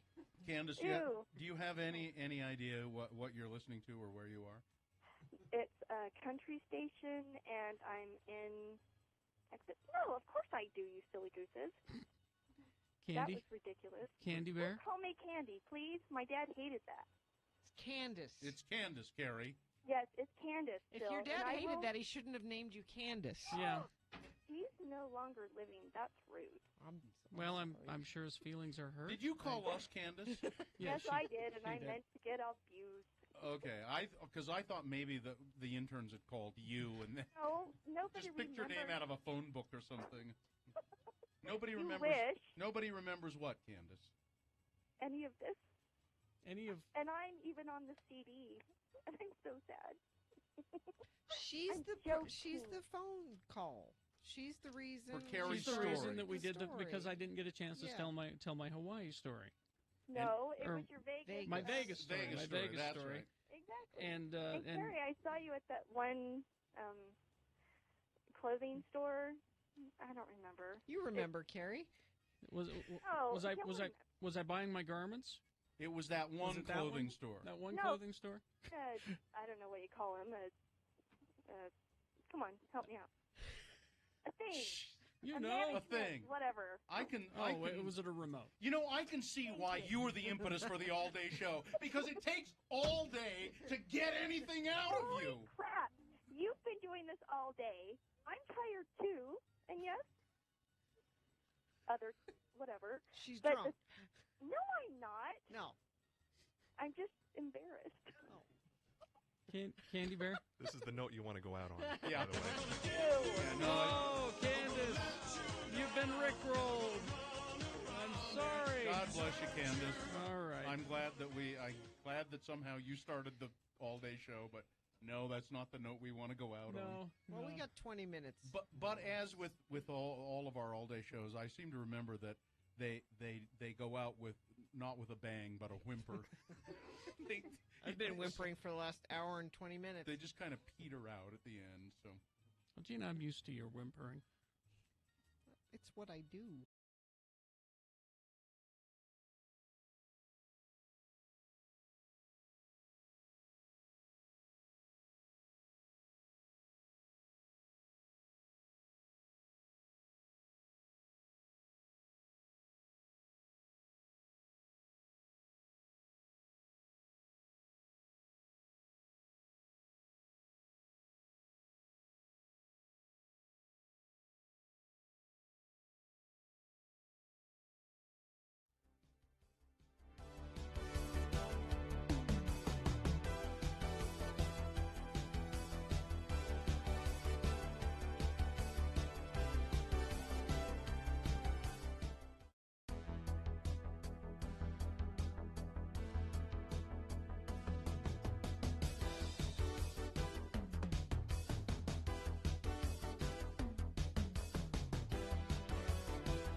Current events are back. Win free tickets every weekday at 8, 2, 5, and 9. KXRK FM at HD1, Provo, Ogden, Salt Lake City. The summer of free tickets is on X96. Listen every weekday, 8, 2, 5, and 9 to win the summer of free tickets. We have a massive heap of tickets to give away. See how excited people are about the ticket giveaway? That's a successful morning show. They're louder, faster, and funnier. You might win tickets to Jimmy Eat World and Taking Back Sunday at the Union on October 13th. Here's how you win. Text the word BACK, B-A-C, BACK, to 33986 now for your chance to jump into the summer of free tickets with X96. All right. Now we'll go back to the phones. Questions for Dr. Cobble about COVID-19 and about the vaccination and the virus and all of that. We had all three lines full, but line 3 dropped off, so there's a line open, 877-602-9696. Let's go to Sherry. Hi, Sherry. Hello, good morning. Are you okay, Sherry? I was fully vaccinated. April 6th was my second Pfizer vaccine. Mm-hmm. And I have COVID. Oh, dear. I'm a 54-year-old woman, relatively good health. But yeah, my partner, he was vaccinated with Johnson & Johnson in April as well, and he came home sick on the 2nd of July. And wow. we just thought it was a cold, and then on July 4th, after I hung out with 15 people all night, I started not feeling well. My work, my company has a very good, strong protocol. I was really sick Monday, Tuesday, work from home Tuesday. They made me they can do rapid tests at our site. Mm-hmm. And Wednesday morning, a week ago today, they did the rapid test, and I thought, it's just a cold. And they said, no, you're positive. They did the rapid antigen twice, and then he tested positive as well. This is no joke, people. You sound miserable. I am so miserable, and that's what's worrying me, because everybody keeps telling me I shouldn't be this sick because I've been vaccinated. My work is like, no, you should be better by now. I'm like, this was yesterday. I'm like, I'm 8 days out. I have COVID, and the doctor wouldn't even see me. Ogden Clinic wouldn't even see me because once you're diagnosed with COVID, they just send you to the ER, and the ER said, you have to call in before you come in if you have active case of COVID. And they said, unless you have respiratory issues, there's nothing really we would do for you. I don't have any respiratory. I have pulse oximeter, and I'm at 98, 99. But I'm just so weak and shaky. I just feel horrible. Yeah. And everybody keeps saying I shouldn't be. But I think, and the nurse at the ER said, no, you have COVID. Yeah. 8 days out. I don't know why you would think. But I'm just getting conflicting things I'm reading online with reliable sources are saying you don't get that sick with COVID. But, and I don't know if the doctors are wrong saying we can't treat you. There's nothing we would do for you as long as you have no respiratory distress. What do you have to say, Dr. Cobble? Well, I think that it's good that our oxygen's above 90%. I think that, like the flu, people can feel like they've been run over by a tractor trailer and beaten up by a baseball bat, and you can feel that bad for 7 to 20 days, so 1 to 3 weeks. It sounds like the fortunate thing is she won't have to go to the hospital. It's sad that her clinicians refuse service. There are some things that we can do to limit the amount of days that you're sick. And, of course, you can use over-the-counter analgesics like Tylenol, ibuprofen, Aleve if you're not allergic to them. I think that we know with the Delta variant about 15% of people that are vaccinated are catching it. For most of them, it's mild, but not for all of them. And the Delta variant may infect up to 30% of people that are vaccinated. Before the Delta variant came around, it was about 5%. So the Delta variant is 6 times more contagious in people that are vaccinated and or unvaccinated, which is why we're going to see 1,000 to 2,000 cases a day of COVID in Utah sometime this summer, 500 a day now, 40,000 a day in the U.S. But I think, your oxygen's good. You're going to drag your butt around for another week or two. When I've seen this turn on people, the next day they feel remarkably better. So maybe tomorrow is going to be a better day for you. Vascepa is a prescription drug that showed a 54% reduction in symptoms and limited the time course of the disease. But I think you're looking at this is going to be 10 to 14 days total. before you're going to kind of feel like you can get back out again. You'll and be hopefully at that time you're not contagious. You'll be okay. Okay. Okay, that's what the ER nurse said, but my work is just being like, no, you should be Well, better listen, by we'll now. call him for you. Just give Katie the number. We'll call him and say, leave her alone. And Dr. Cobble, is it true that if she hadn't been vaccinated, it'd probably be a lot worse than she feels now? She's just one of those rare people that, the Delta variant got him. Yeah, it's very possible. I just saw in Memphis the other day that 12 of the people in the ICU are children and 10 of them are on ventilators.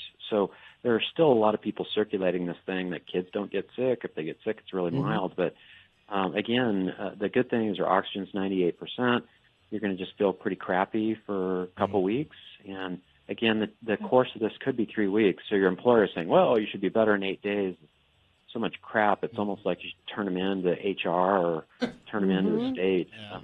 Thanks, Sherry. Very, Thanks for very calling. frustrating. Thanks, Hey, Sherry. wear your mask, people. Yeah, Wear your mask. How long will I know if I'm in the clear, Dr. Cobble? When I was at that restaurant last night, how long will it take for me to know I'm in the clear? Well, it could be, I've seen 3 to 8 days after exposure before symptomatic. So that's why this is so dangerous. It could spread for another week before you know you caught it. And so here we go. We're in the studio with you, Bill. Oh, yeah. No. I'm wondering. So, say Bill went to this restaurant and there were unmasked people there, and we're all vaccinated, which is why we're back here in studio together. But there is still a possibility of Bill catching it and bringing it in here, and Oh, Bill, jeez. All right, let's go to Mark here. Let's talk to Mark. Hi, Mark. Hi, Mark. Hello, everyone. Yeah. Go ahead. How are you? Mark? Great. Thank you. Mark? Good. Go ahead. Go ahead. Yeah. Oh, go ahead. Yeah, excellent. that's why we said Mark. Yeah. Well, that was a question. Kinda. Mark? All right, Mark, I don't like you already. Make your question good, all right? Ask your question. All right. I was wondering if the doctor could go over the percentages again of how beneficial it is to be vaccinated, and that it's not a catch-all. It's not going to guarantee that you won't get the virus because it doesn't prevent you from getting the virus, but it does greatly increase or decrease your chances of hospitalization and death. If you could go over those percentages again. Well, getting vaccinated prevents catching the virus by about 95%. So it does prevent. Wearing a mask prevents you from catching the virus, depending on your mask, 70 to 95%. If you add the two together, that's nearly 100% benefit. Mm-hmm.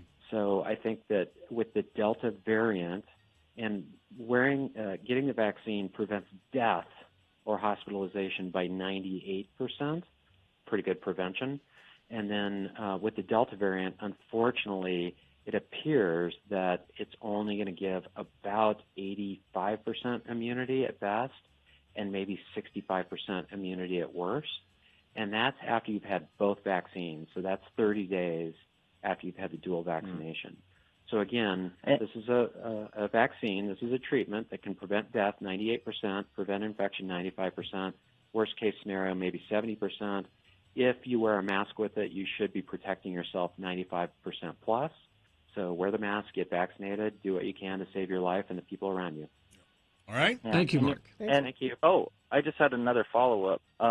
Also, the importance of washing your hands, especially before you eat. Oh, all the I know time. that it's fairly common that people go to a fast food restaurant and they'll pay with their credit card or cash, and then they'll get their food and go eat right away, and that's a bunch of contact. That Sure is. Happened. Yes. That's a bunch of contact. Yeah, that's great. I think Mark brought up a great point. Early in the course of COVID, washing your hands 4 times a day reduced transmission 30%. So again, and we said this a lot in the last year, don't touch your face, wash your hands, don't spread. But this. that's basic good hygiene anyway. Well, yeah, so, it's all the whether basics. or not there's a virus out there. Thank right? you, Mark. Thanks, Mark. See ya. Thank you. Text question, what is this SEPA drug that you just mentioned, Doctor? Oh. SEPA is a eicosapentaenoic acid. It's a prescription medication that showed that it reduced COVID symptoms in the course of the disease by about 52 to 54%. And I doubt that any of your clinicians or medical treatment people would know about it because they don't read a lot of the medical information that's published. Dr. Cobble, I think you got cut off just a little bit there. What's the drug called again? Vascepa, Vascepa. All right. Thank you very much. All right. Well, thank you for calling in once again.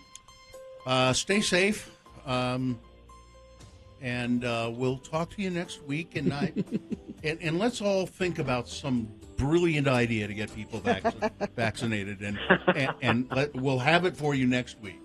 Everybody, we'll all think of an idea. Right. You know, I'm still sticking with my idea of sneaking into people's homes and giving them the vaccine while they're asleep. I like that idea. That's all right. Thank you, Dr. Cobble. All right. Thank you. Thank you very much. All right. Traffic, please, Gina. Crash southbound I-15, milepost 297. That's about 72nd south in Midvale. Both left and right shoulders are affected there. Crash northbound Bangor Highway at the South Frontage Road in West Valley. The median is where they're seeing the trouble there. And what are you seeing out there? You can text it to us, 33986.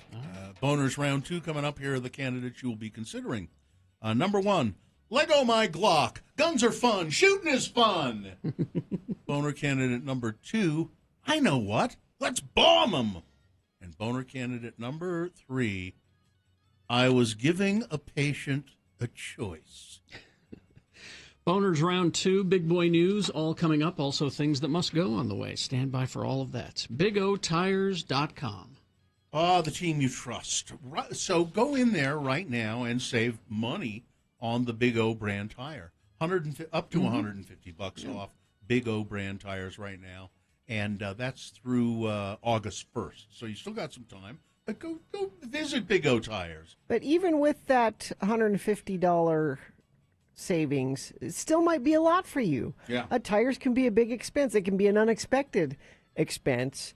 Good thing Big O has the pay nothing today financing option, so no matter what your budget, they can get you on your way safely today. If you want to develop a relationship with your neighborhood Big O Tire store, I would recommend that highly. A very good idea. And the one on 2nd East and South Temple where I go, if you want to go there, that's okay. They're good guys. They're really good guys, although I hope tons of you don't go there because I don't want to have to wait. Big O Tire. Actually, when you go to Big, I don't recall having to ever wait very long. I've never had much of a wait at all. No. BigOTires.com.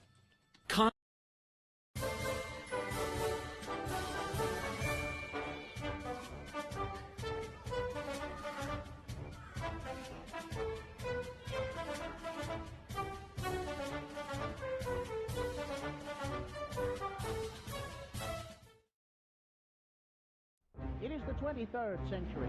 Humans have left the lowly confines of planet Earth and have sought their destiny among the stars. While many things have changed, one constant remains: the need for young men to venture forth and do the work of the Lord. This is the tale of 2 such men who at the age of 19 have answered the call of their general authorities and are embarking on a 2-year mission to spread the gospel throughout the galaxy. This is the story of Space Elders!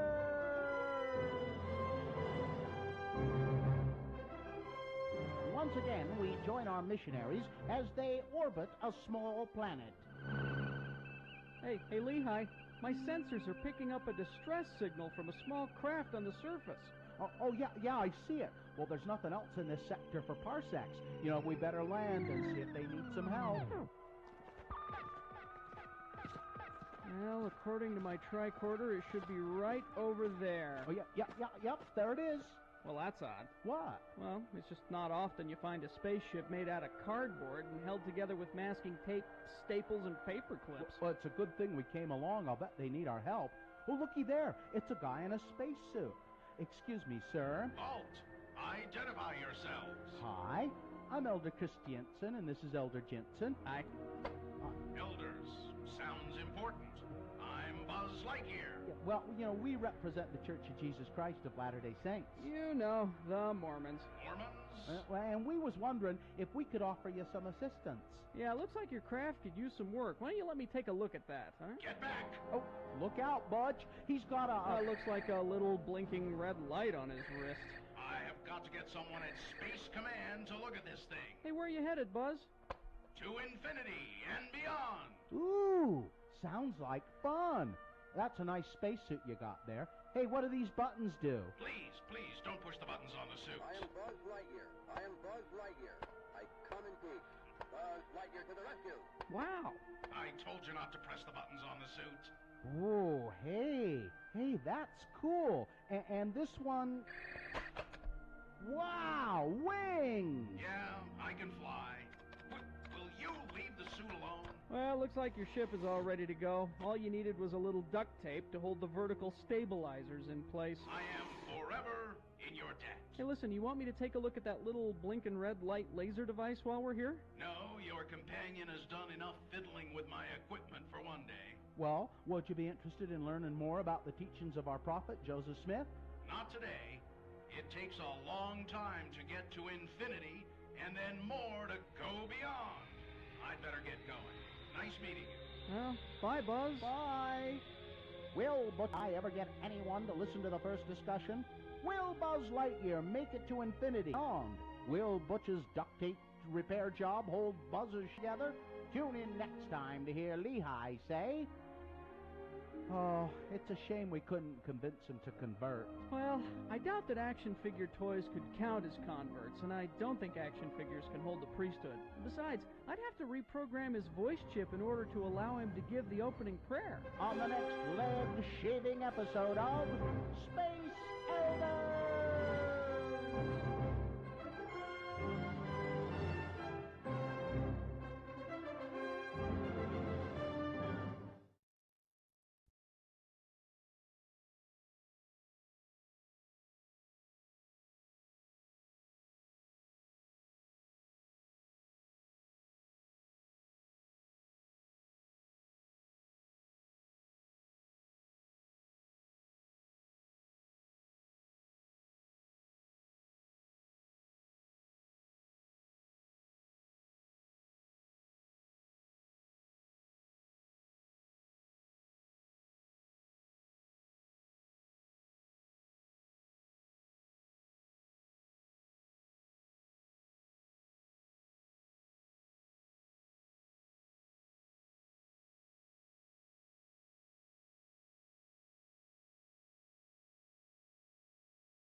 That's just always good. Yep. No matter where you are. No matter what you're doing. They brought it back. Yeah. What? They brought the Noid back. Oh, yeah. Yeah. Avoid the Noid. So his message is timeless. Yeah. All right. Well, let's go with round 2 of your boners. Here we go. 3 news stories. These are examples of bad, stupid, or funny human behavior.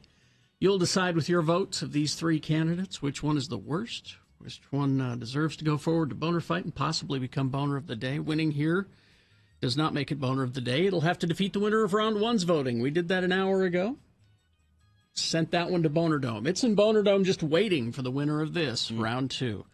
And you'll decide Boner of the Day at 9:20 between those 2 champions. So send one of these 3 from this round 2 forward. 2 candidates now, a third after the news.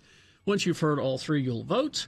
One of you lucky random Boner voters will receive. I can't buy it, gotta win it, Radio from Hell Boner t-shirt. Boner candidate number 1.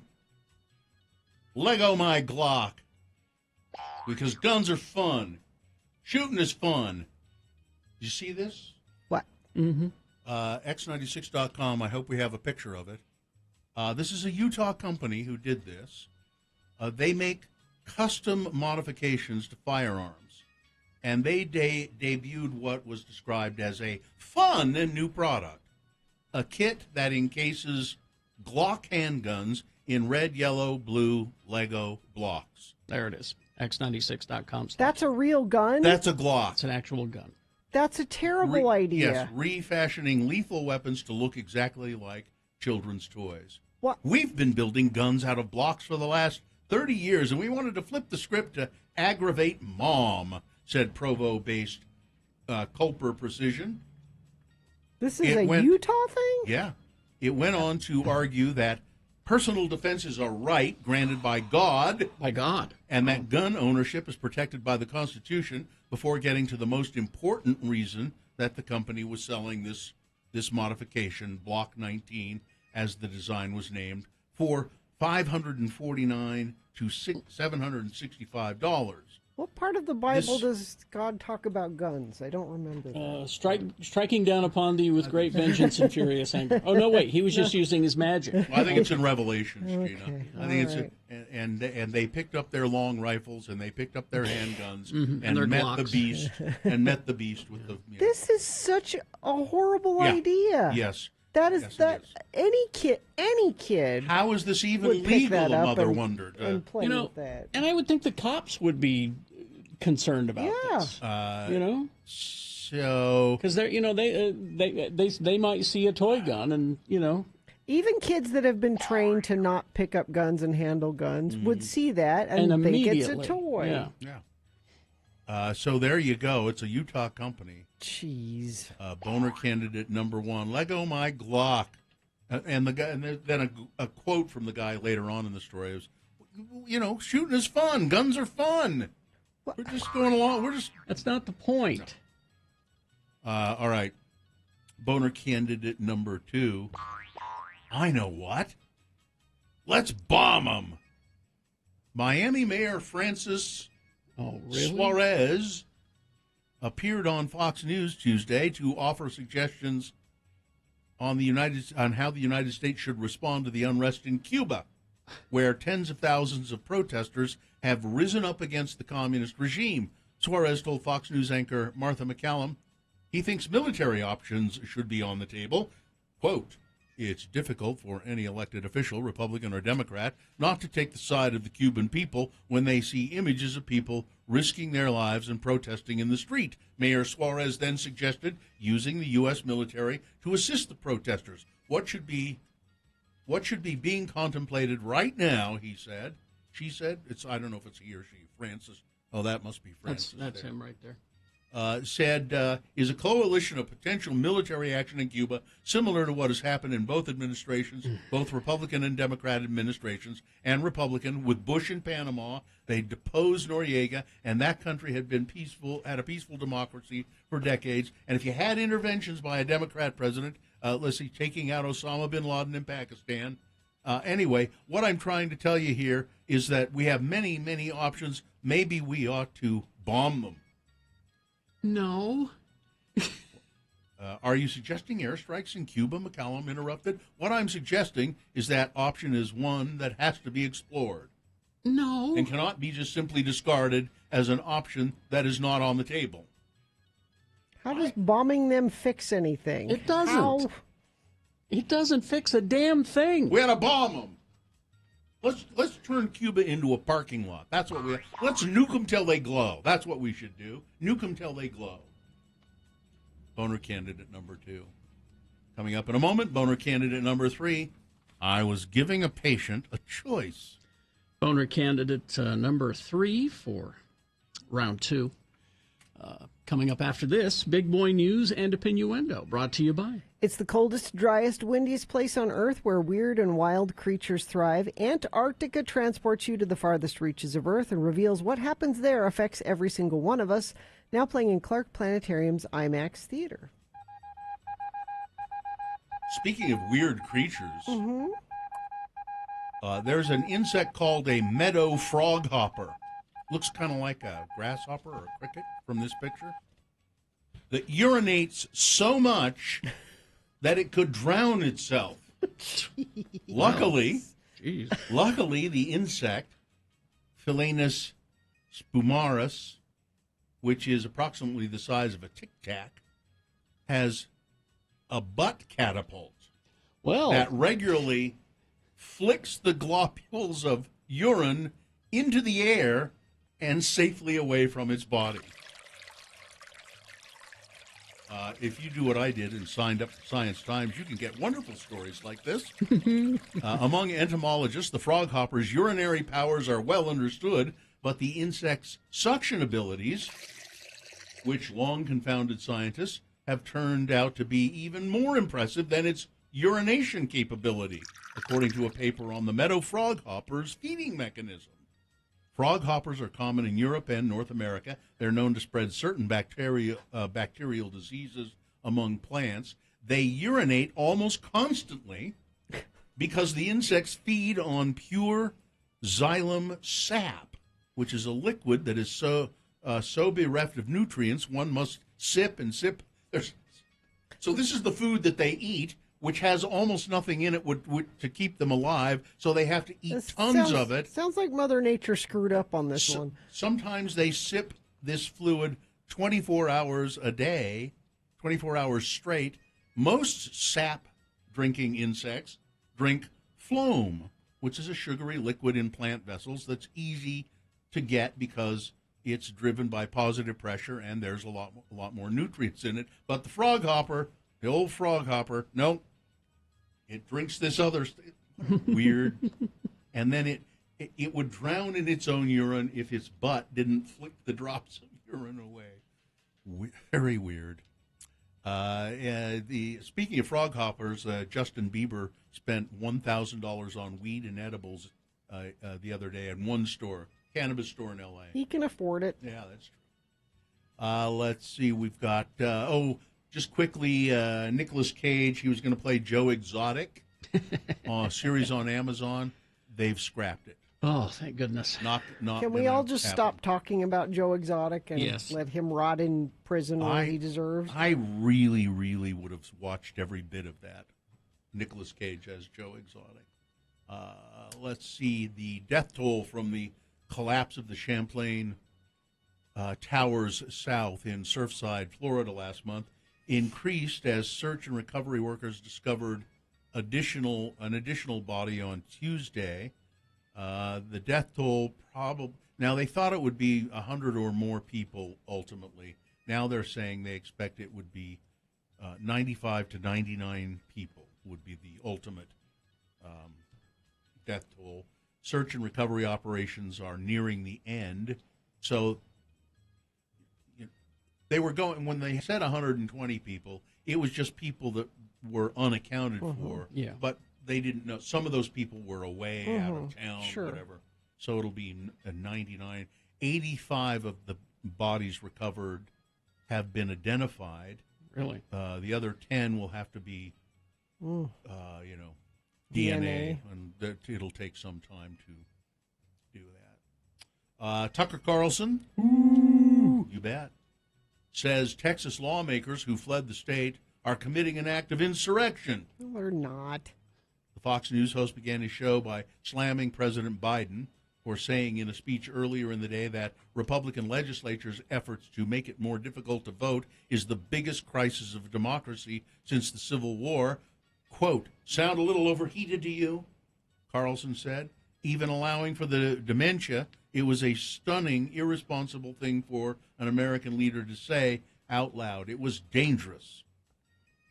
And I heard people talking about how, well, why didn't they just stick around and debate this like real stand-up people? They tried. They tried. Yeah. They offered amendment after amendment after amendment. They tweaked. tried.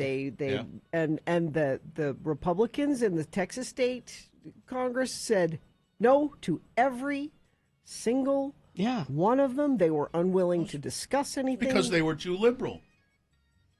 That's why. I mean, we're not going to do that. It's too liberal, and the Republicans control that legislature. The Democrats are in a minority, although. So there are enough Democrats in the Texas legislature that if they leave, they can't take a vote. They don't have a quorum. You have to have a quorum, and here in Utah, if the Democrats left, it wouldn't matter. they wouldn't notice. They'd still have a quorum. It'd be goodbye. Don't come back. I don't know. I don't think they'd even notice. I think Gina's right. They wouldn't even notice. It looks like everybody's here. I think everybody's here. Yeah. Let's see. Would you? UTA has launched a new late night UTA on demand service. On demand. Yeah, via pilot service through September 4th. They're doing it. You should be able to ride 10 p.m. to 4 a.m. on Thursdays, Fridays, and Saturdays. Rides are $2.50 an hour, and you can conveniently get around town or transfer to UTA services with this fare. There are a few easy ways to pay. You use a credit card or on file, or you can just pay your UTA ticket or pass.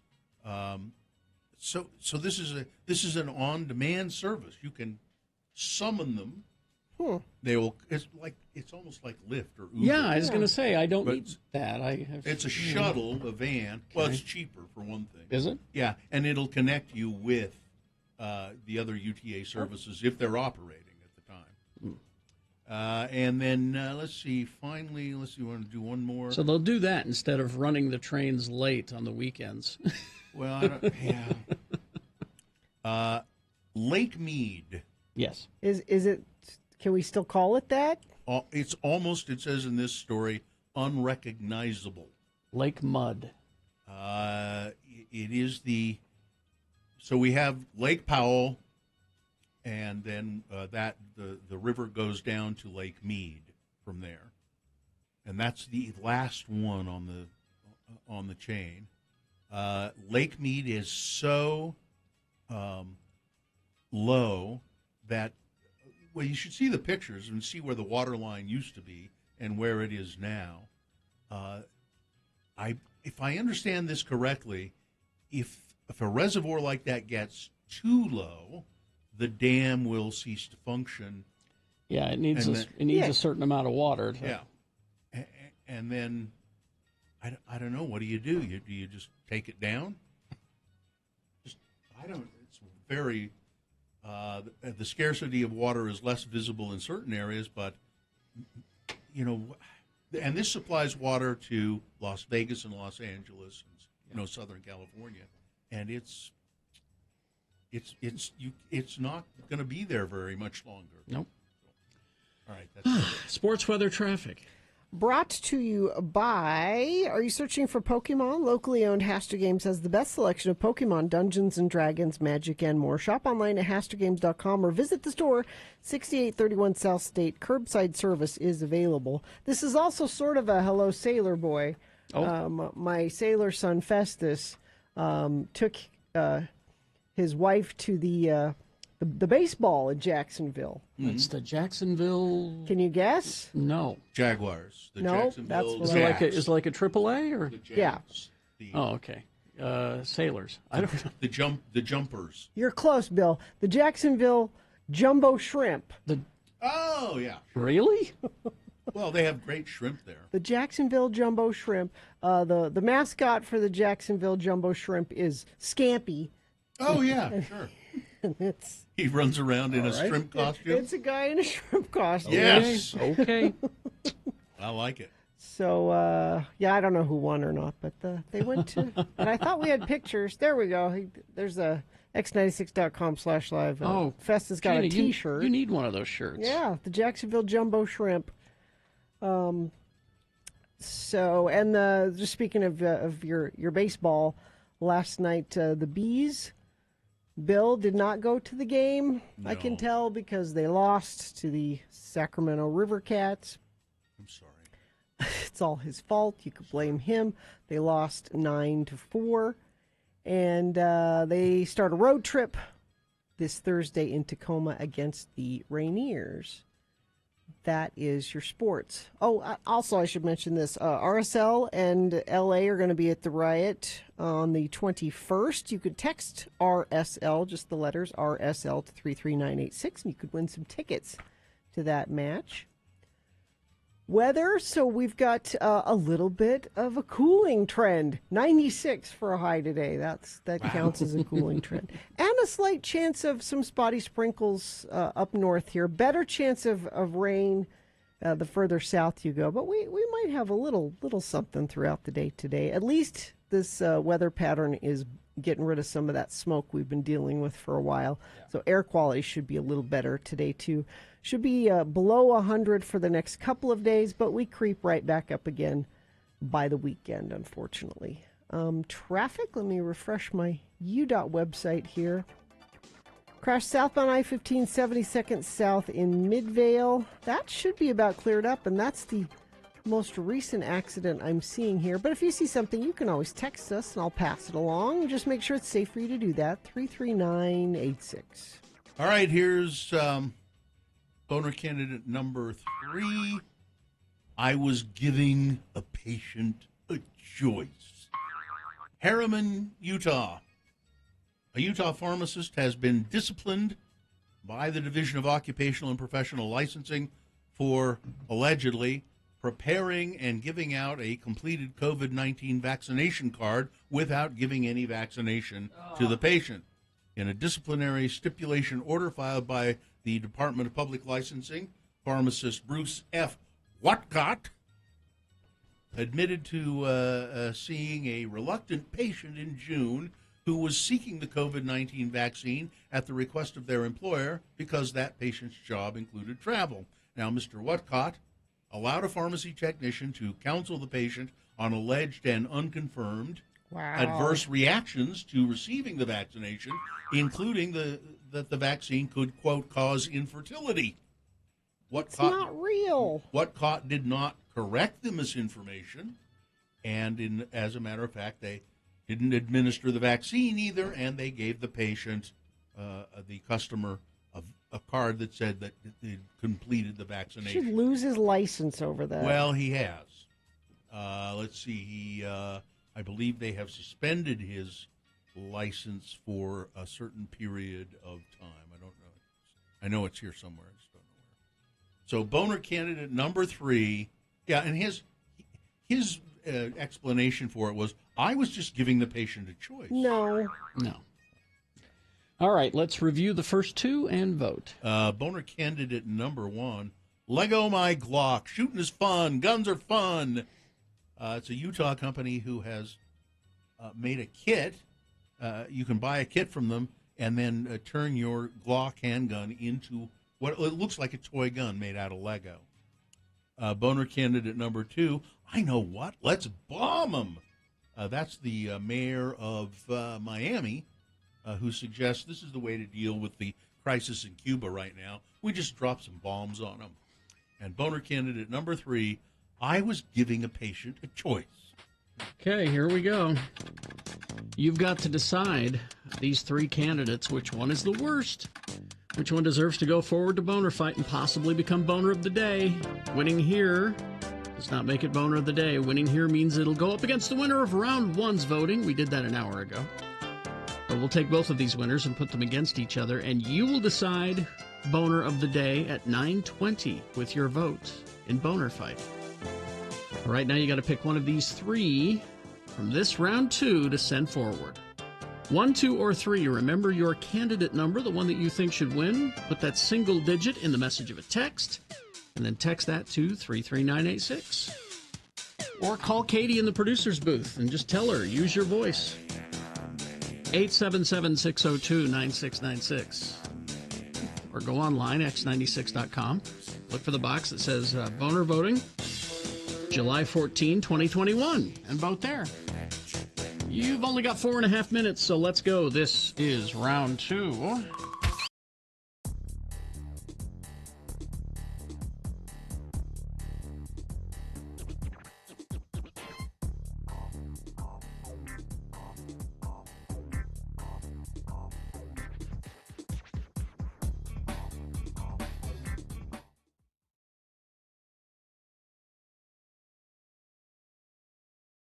thanks a lot for answering our ad.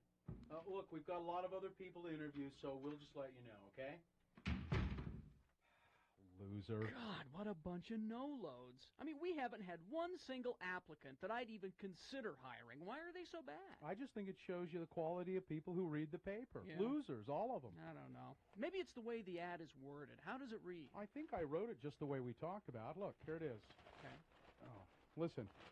We need a new stalker. Do you think you have what it takes? If so, apply in person to Kerry and Bill, the Radio from Hell guys at X96. Previous stalking experience is not required. We will train. X96 is an equal opportunity employer. That's pretty straightforward. Guess I'm just getting discouraged. I don't think we're ever going to find anybody to replace the old guy. Well, now, we both agreed that no matter how much we liked him, it would just be stupid of us to wait for him to get out. Oh, all right. We're just going to have to keep looking. Okay. Lori, send in the next applicant, please. Oh, hello, boys. Hello, Chunga. Send in the next applicant, will you? We're in a hurry. No, you don't understand. I am the next applicant. What? Oh, my God, you're serious. You want to stalk us? We. You're not impressing us by speaking French. No, I mean we want to stalk you. All 10 of my personalities, including Tina the lap dancer. Let's look at this logically, boys. I'm already on the payroll. I know your phone numbers and where you live. And I can gut and skin a rabbit in less than 2 minutes. And you guys probably don't know this, but I've seen both of you naked. Lots of times. And, well, I love you. Hmm. Hey, that wasn't bad. What do you think, Bill? He's creeping me out. Well, let's try the phone test. Okay. All right, pretend that it's 3 a.m. There's a thunder and lightning storm going on. My phone rings. I pick it up, and it's you, Chunga. What do you say? Hello, Bill. Want to go to a jazz game? No! Doesn't work. No. Try again. Phone rings. I pick it up. It's you. What do you say, Chunga? Bill, it's me, Chunga. Want to go over to Cummings and watch them hand-dip chocolates? Not even scary. Not scary at all. I'm sorry, Chunga. You just don't have what it takes. Look, send in the next one, would you? Oh, come on, you guys. I know you don't like all the other stalker candidates. They stink. Besides, there's only one guy left in the lobby, and it's Frank Layton wearing one of his wife's old moo-moos, and his face is smeared with red lipstick. Red lipstick, huh? Well, send him in. Mr. Layton, the boys will see you now. Hello, girls!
We got things that must go here, so let's really quickly award round 2 of your boners. And round 2 of the boner voting is brought to you in part by chocolate fondue. Price is clearly listed at VWLayton.com. They've calculated all the leases and monthly payments right down to the penny on all new Volkswagens at Volkswagen Layton. I'm going to tell you that the 2 local boner candidates fought it out for the win. Now, the middle candidate there, I know what, let's bomb them. It got a fair amount of votes. That's a good candidate. Yeah. But the pharmacist and the Lego gun battled it out, and winning by 4 votes. Really? Boner candidate number 1, the Lego Glock. There you go. I guess they're being sued by Lego as well. Yeah.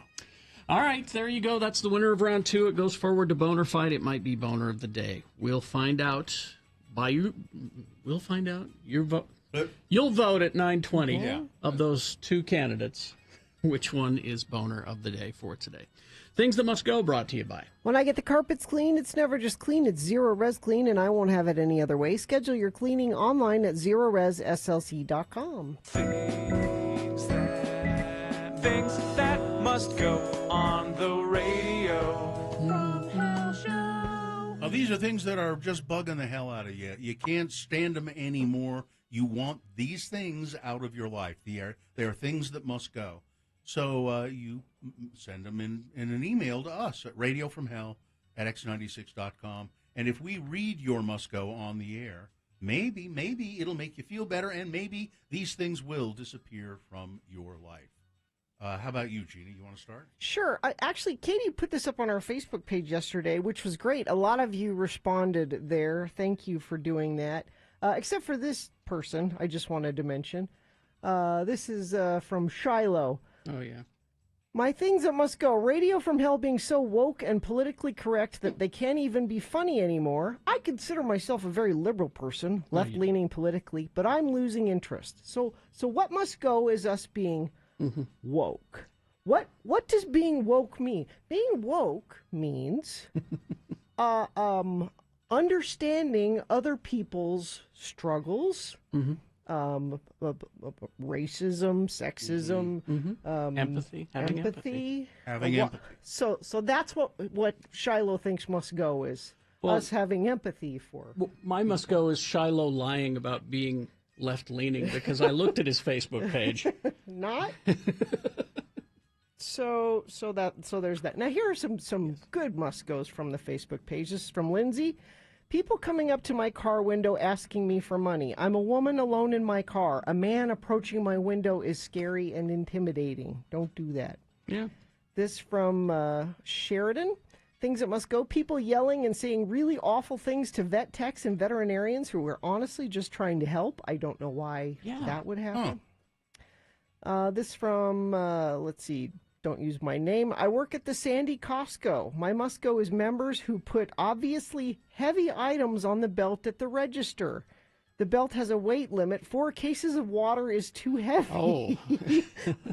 Large or heavy items stay in the basket, please. It's not rocket scientist. You may be a bodybuilder who can lift anything, but I'm not. Thanks for letting me listen. And then these from Crystal. High-waisted shorts must go. Everyone looks like they have a wedgie. Now I have to pay attention. I haven't really noticed that very much. I haven't either, but now I have to pay attention. Parents who are still complaining about video games, get over it. Everybody plays them. It's the world. Too many huge flags on your truck. Yes, we all know what country you're from. We also are from that country. You look obsessive, compulsive, and redundant. Also are from that country. Coaches who coach coaches to make millions of dollars to coach more coaches, and all the coachy ads that coincide. Okay. People who tell you to punch that subscribe button, like on their YouTube channel. I've literally never done that just because you told me to do it. And finally, ice cream trucks must go. There have been too many creepy shows and movies now to make them sound like demon murderers or cruising for blood. But they're really not. Unless they start serving wine to the parents, then that's okay. Ooh, that's a great idea. All right, Carrie? Okay, let me see. I'll start with my personal one. I reiterate it from yesterday. If I'm online shopping, and in this instance, it's grocery shopping, and I see the picture is, regular moo cow milk, white milk. And I'm going to click on that picture because I want regular white milk for my cereal. Sure. The little descriptor next to it, I wasn't necessarily looking at. I was focused on the picture. Yeah. It says in the descriptor it's chocolate milk, but the picture is regular white moo cow milk. It should have a picture of chocolate milk. Now, I've got 2 containers of chocolate milk in my fridge.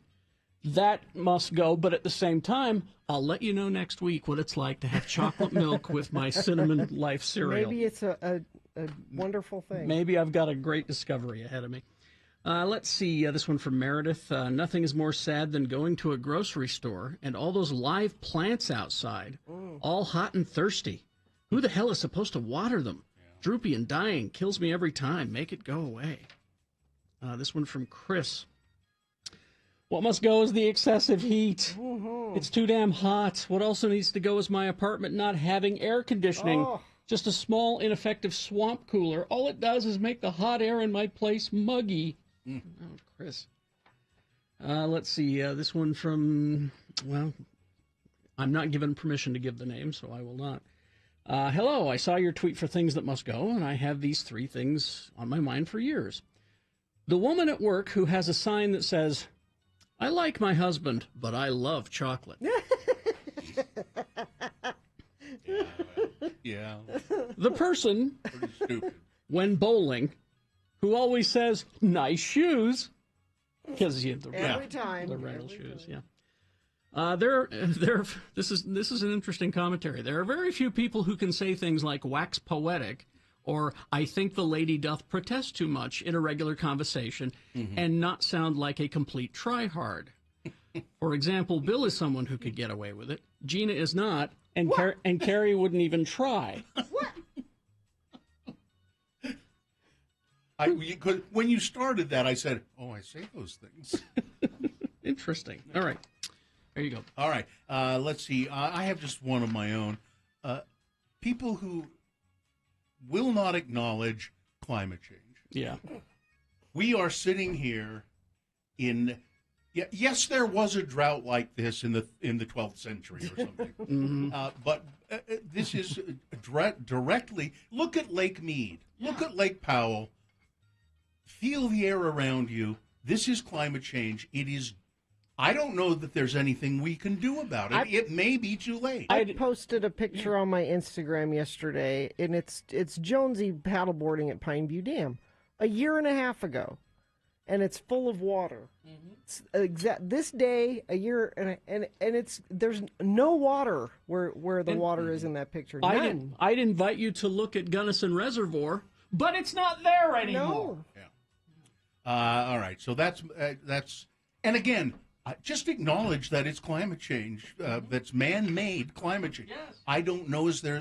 I think it may be too late. We're doomed. We're done. But that's now. Let's see. This one from Mike Stever.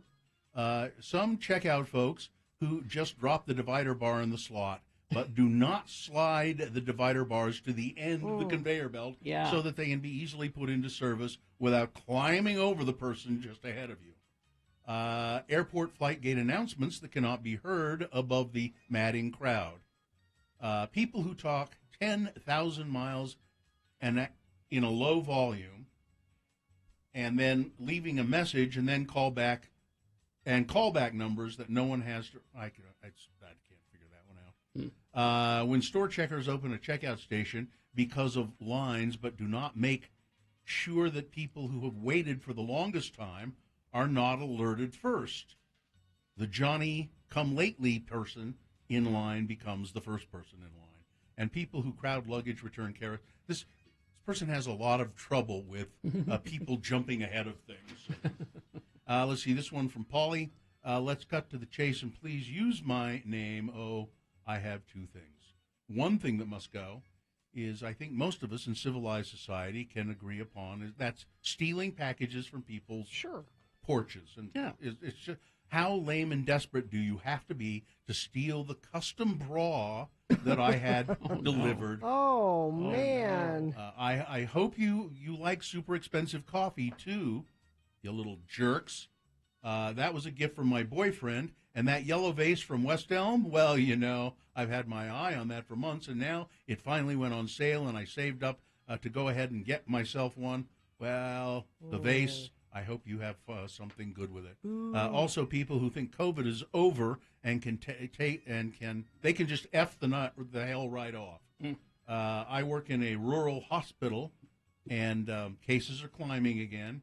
And guess who the people are who are the sickest? The people who have not been vaccinated are the sickest.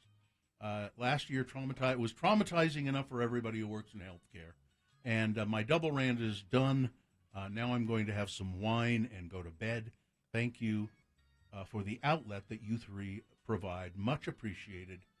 Nameless RN who saw your tweet about needing. Things that must go on the radio. From Hell Show. Everything.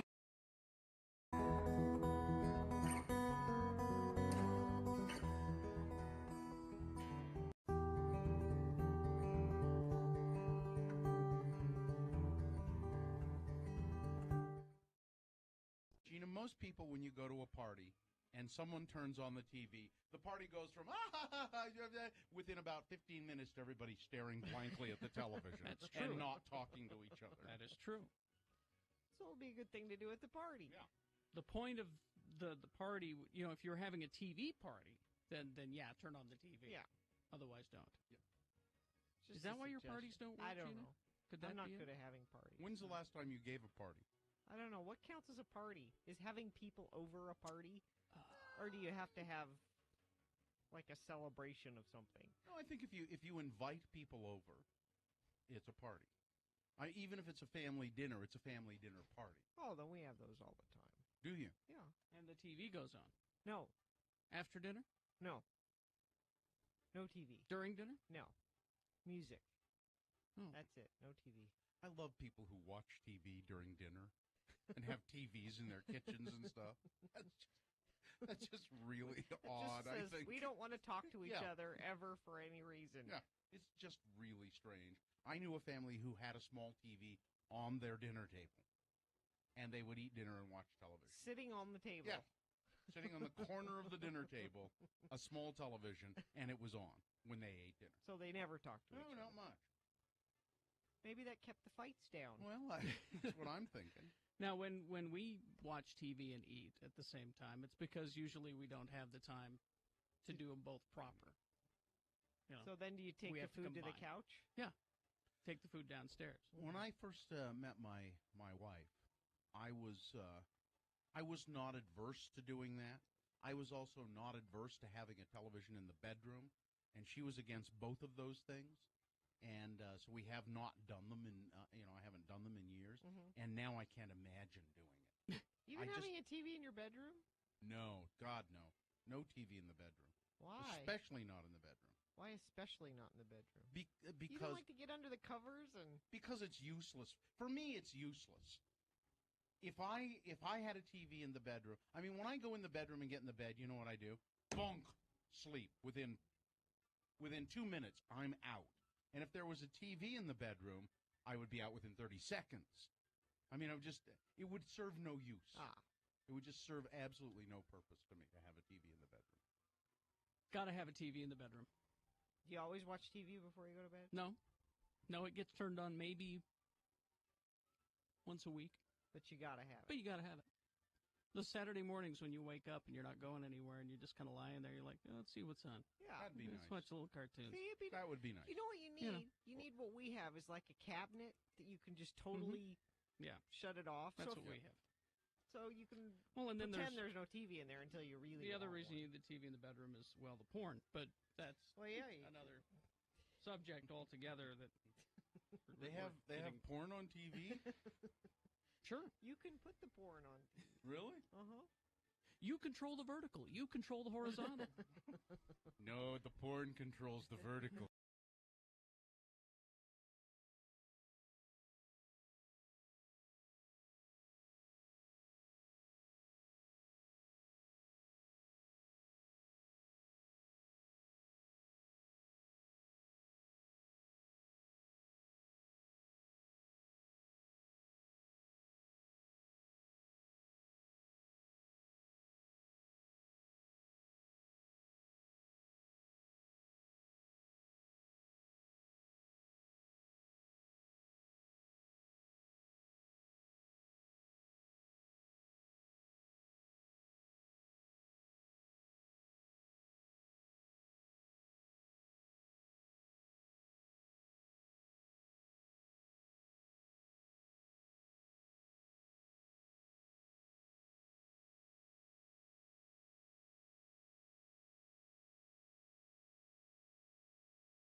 There, you've reached the offices of Carrie and me, Bill, the Radio from Hell guys. And if you have anything to say to us, we're not picking up, so wait for the beep. All right, punch in the code. We should change that message. Yeah, tell it what we want to do. It'll rewind and play back our messages. Called me. All right, let's see. Oh, there's one. Hello, Bill. It's me, your mother. My mom. Now, Hi, Mom. you know that I don't mind you staying here at the house with me and your father, Thanks, but Mom. you've got to stop hiding the cat. What? Bill, if you're there, you'd better pick up. Bill? Are you hiding? Where did you put that damn cat? You little bastard, where did you hide my cat? Would you give her back her cat? Carrie, this is Bill. And because you refuse to talk with any of your family or friends about this, don't they've listen to asked this one. me to be their spokesman. Well, and because you won't talk to me about it face to face, I'll do it here on the answer Why? machine. I forgot Carrie, this. please, don't have the surgery. Oh, come on. Think about it. We're not talking about something that's temporary. This is major surgery. Don't do Once it. you have this done, you can't go back to the way you were. This is It's forever. nobody's business Please, but mine. If you all won't right? listen to us, please talk to your therapist about it. I already don't have. have the surgery. Would you just Bye. look? This is I'm none of sorry you guys. that was on the air, but None of you guys' business. Hello? hey, it's my dad. Bill? It's me, That's Warren. Warren. Yes. I'm your father. Father. Yeah. Now, I know I don't talk very much, but I'd like to say that I'm really grateful that you've done something with your mother's Cat. I really don't care for that Cat. He doesn't like the It's cat. always trying to sleep on my face and suck my breath out. That's true, actually. What he's eating there. Jeez. Hello, this is Dr. Stevenson's office calling for Carrie Jackson. Oh. Mr. Jackson, I called to tell you that OR has been scheduled for your surgery. Oh, good. The operation will be January 23rd. That's a Monday. Hey, right. Come on, Report to Carrie. hospital check-in at 12 noon. 12 noon. Surgery is scheduled for 2:30 in the afternoon. Okay. Your estimated hospital recovery time will be about a week, You're a depending on dope. how fast you Hey, heal. shut up, If you all have any right? questions, please call us You're here a at the dope doctor's to do office. it. This is Thank you. nobody's business but mine. Dope all to right? do it. Hello, Mr. Allred. This is Bob Appleby, head of product research and development for the Loveco Cosmetics Company. Are you selling We'd co- like to thank you for the donation of the fine cat. Thanks to you and your generosity, we'll be able to test a new line of mascara that will at last be safe and non-toxic on human eyes. You gave the cat? As a token of our appreciation, we're sending you a year's What? supply of Loveco lipsticks in assorted colors and flavors. You gave Thanks again for your support. your mother's A cat? year's supply of lipstick. Cool. That's great. Harry, hi, this is Miss Miller, your psychiatrist. Oh. You missed your appointment yesterday, so I I know. wanted to call you and tell you I think you're making a big mistake. Told you. Do Look. not go through with the surgery. Look. Told Look, ya. I know your hero is Captain Kirk. I know how much you admire Captain Kirk. But for the love of God, having plastic surgery to make you look like Captain Kirk is psychotic. Told ya. Don't have the surgery. Told ya. You- Call me at the office as soon as you get this. Thanks. You people say... She's a paid professional. That's all the messages. I don't think we should do this again. I think you're right. For very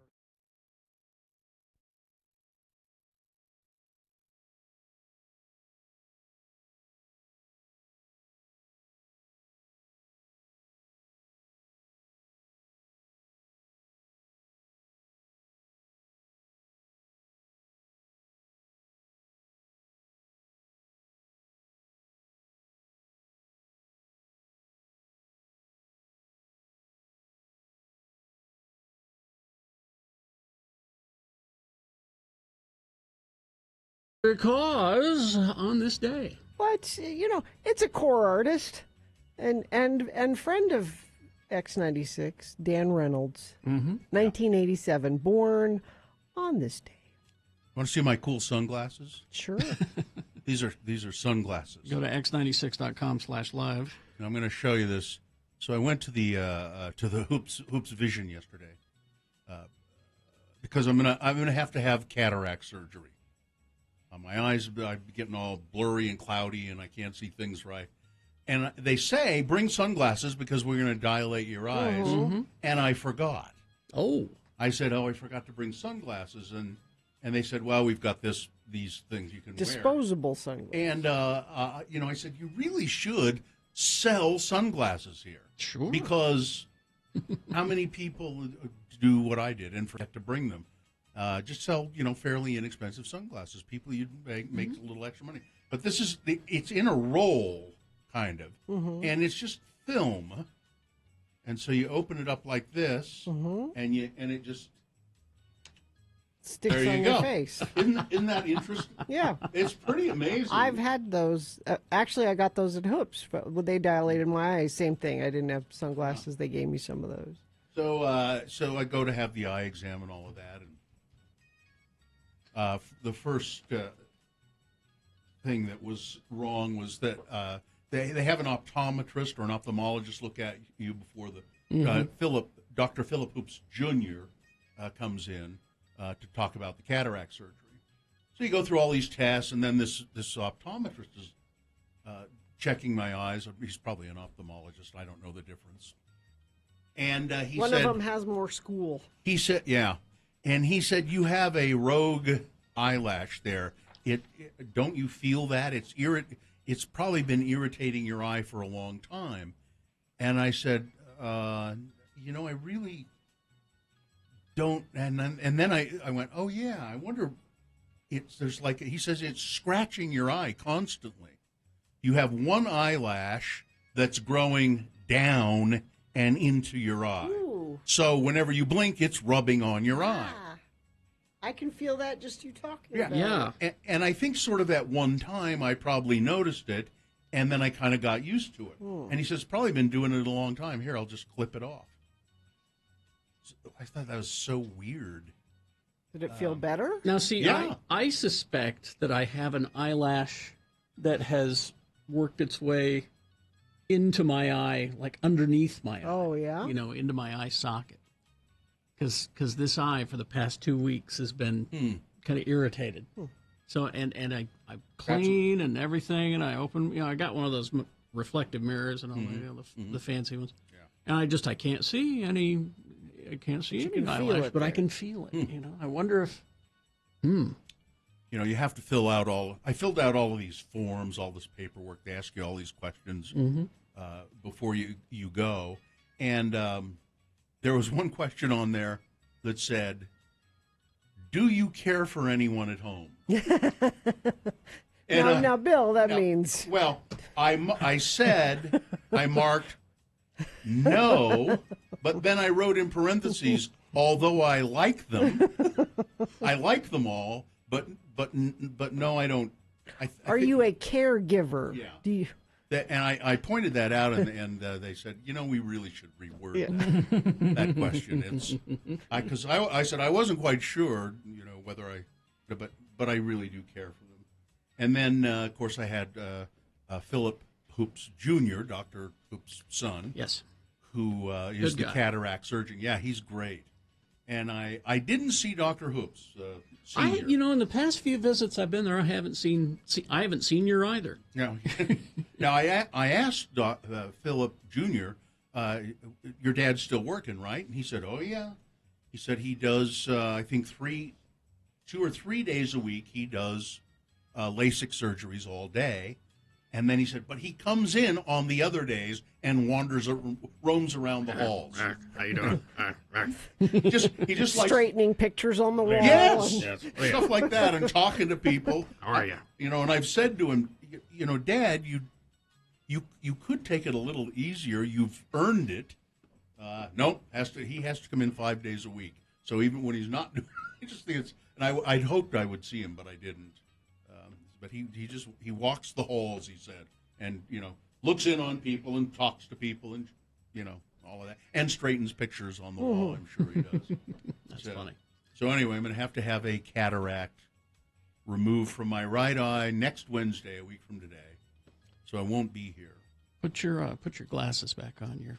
People like the glasses. People want to see your glasses. These are pretty cool. They look like they're very robotic. Yeah.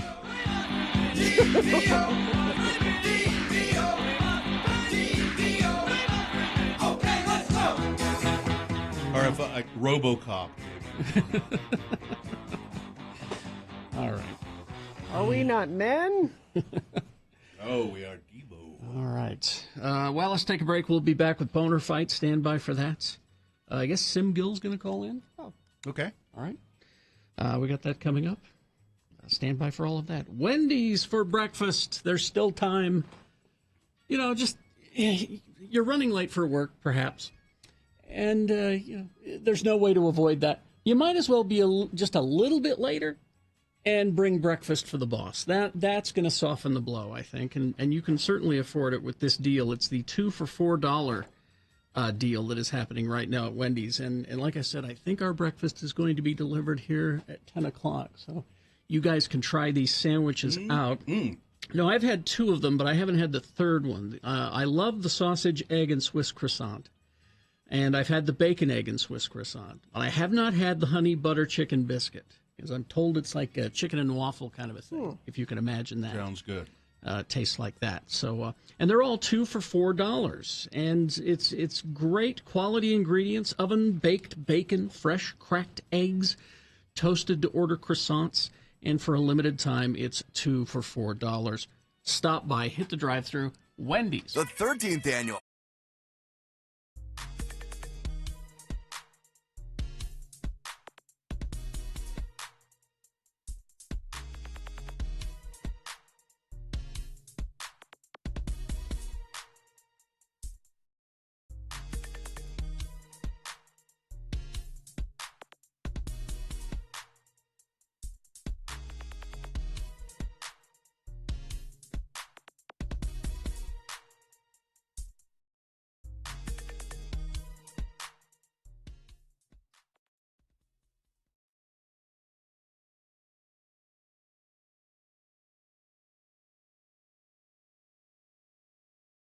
All right, we're going to wrap things up with Ask a CG Artist here real quick. I'm going to put you on the spot. You say you had a friend who's worked on the Thor movie. He is, by the way, John Patrick Rooney, who is a CG artist, works out of L.A., but here to visit family. Yep. And your friend did the animation of the Destroyer. More so modeling and texturing, not the animation. The animation of it. But he helped build the character. The Destroyer is Exactly. like this In giant... what movie is in this? Thor. Oh. He's like this giant killer robot. Just coming out this summer. That destroys a town. He also did, it's my roommate, and he did the hammer for Thor that you see at the end of Iron Man and in this one as well. Do you guys have girlfriends? Sometimes. Listen, with all the dough they're pulling down? No, I asked because, they are boyfriends. Or boyfriends. No, I no don't boyfriends. Listen, they're on the computer You all take a girl. day. You take a girl to Iron Man 2, and you say, "Wait till the end. Wait till the end." And when that hammer shows up, you say, "I did that."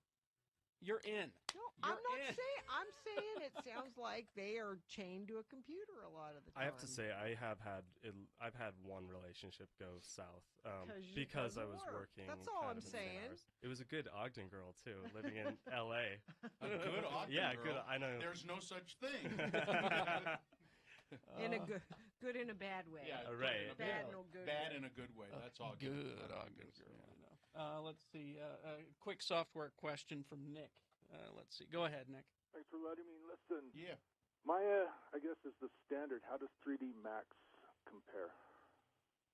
3D Max is a standard for a lot of things, a lot of car commercials and things like that, and video games use 3D Max, but more and more Maya is becoming more of a standard. I hate modeling in 3D Max. It drives me nuts. Now, you were saying that if I were just to buy the Maya program, it was how much again? I'm not sure, but it's like over 1,000. Over 1,000? Almost 1,000. 4,000. Yeah. Almost what? 4,000. Almost 4,000.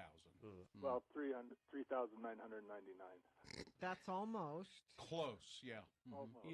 It sounds to me like if this is what you're gonna do, it might be worth it to invest in that. Yeah. All right. You can use those programs if you go to a school. They have them available. This is true, and I know even up at the U they have those programs available, and it's all part of your fees.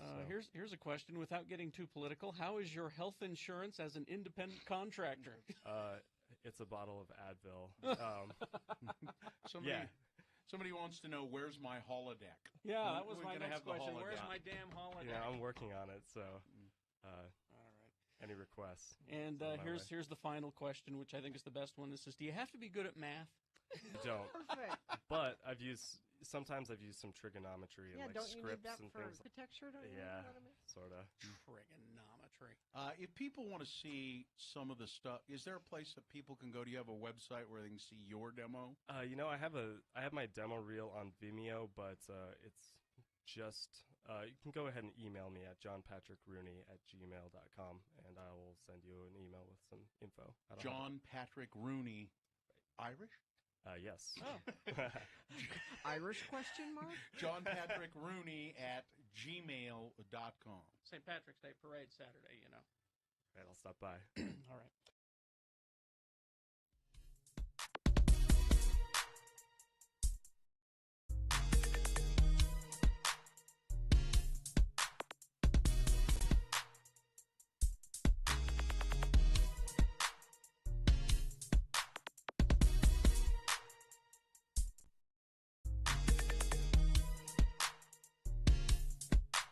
All right, 9:20 right now. And, yeah, we do have Boner Fight coming up here in about 7 minutes, probably. Okay. So, before that, a reasonable amount of news brought to you by Park City's annual Savor the Cocktail contest runs now through August 31st. Enjoy original cocktails from participating bars and restaurants. Then vote for your favorites. You must be at least 21 to participate. Find details at parkcityrestaurants.com. Well, darling, Zsa Zsa Gabor, who died in 2016 at the age of 99. She's been gone for a while, yeah. Has finally been laid to rest. Oh, what? Yes. Really? The ashes of Zsa were taken by her late husband. Prince von Anhalt? By her late husband? He's still alive. Prince von Anhalt to a cemetery in Budapest. Friedrich von Anhalt said that she had expressed in her will that she wanted to return to Hungary after her death. He said that he made the trip via London and Germany, telling Reuters news agency he wanted the ceremony for Zsa Zsa to be a celebration of life, not a funeral. I hope he got a first-class seat for the urn and put the seatbelt on. The actress, who was a star of the golden age of Hollywood, was born Sari Gabor in Budapest in 1917. Given the nickname Zsa Zsa by her family, she was crowned Miss Hungary before moving to the United States to pursue acting. She appeared in dozens of movies across her career, but was very famous, more famous probably for her glamorous lifestyle and celebrity lifestyle, and her 9 marriages, including to British actor George Sanders. No man could keep her happy. And hotel magnate Conrad Hilton. Well, she was a Cardassian before there was a Cardassian. Yeah. Well, she and her sister and her mother. Mm-hmm. There was Zsa Zsa, there was Ava, and the mother's name was... I can't think of it now. Mildred. It was I think it was Magda. Or, Madge. But her mother and her sister used to appear on TV with her occasionally, and they were all the glamorous Gabors. Mm-hmm. They'd be on talk shows and things. Like I said, Jolie Gabor. Jolie, that's it. And I really liked Zsa Zsa in my favorite movie that she was ever in, Queen of Outer Space. Mm-hmm. She's just, it's a terrible movie. Magda, Magda was one of the sisters. Magda, that's Magda, Eva, and Zsa Zsa. Of course, Ava Gabor on Green Acres. That was her claim to fame, Green Acres. Richard Branson, he didn't go to space. No. He took a plane ride. He went 53.5 miles into the sky, short of what's called the Kármán line, which is 62 miles above sea level, and where it is generally agreed that space begins. Branson did surpass 50 miles above sea level, above which NASA gives out astronaut wings. But, I mean, come on. I mean, he just barely did that.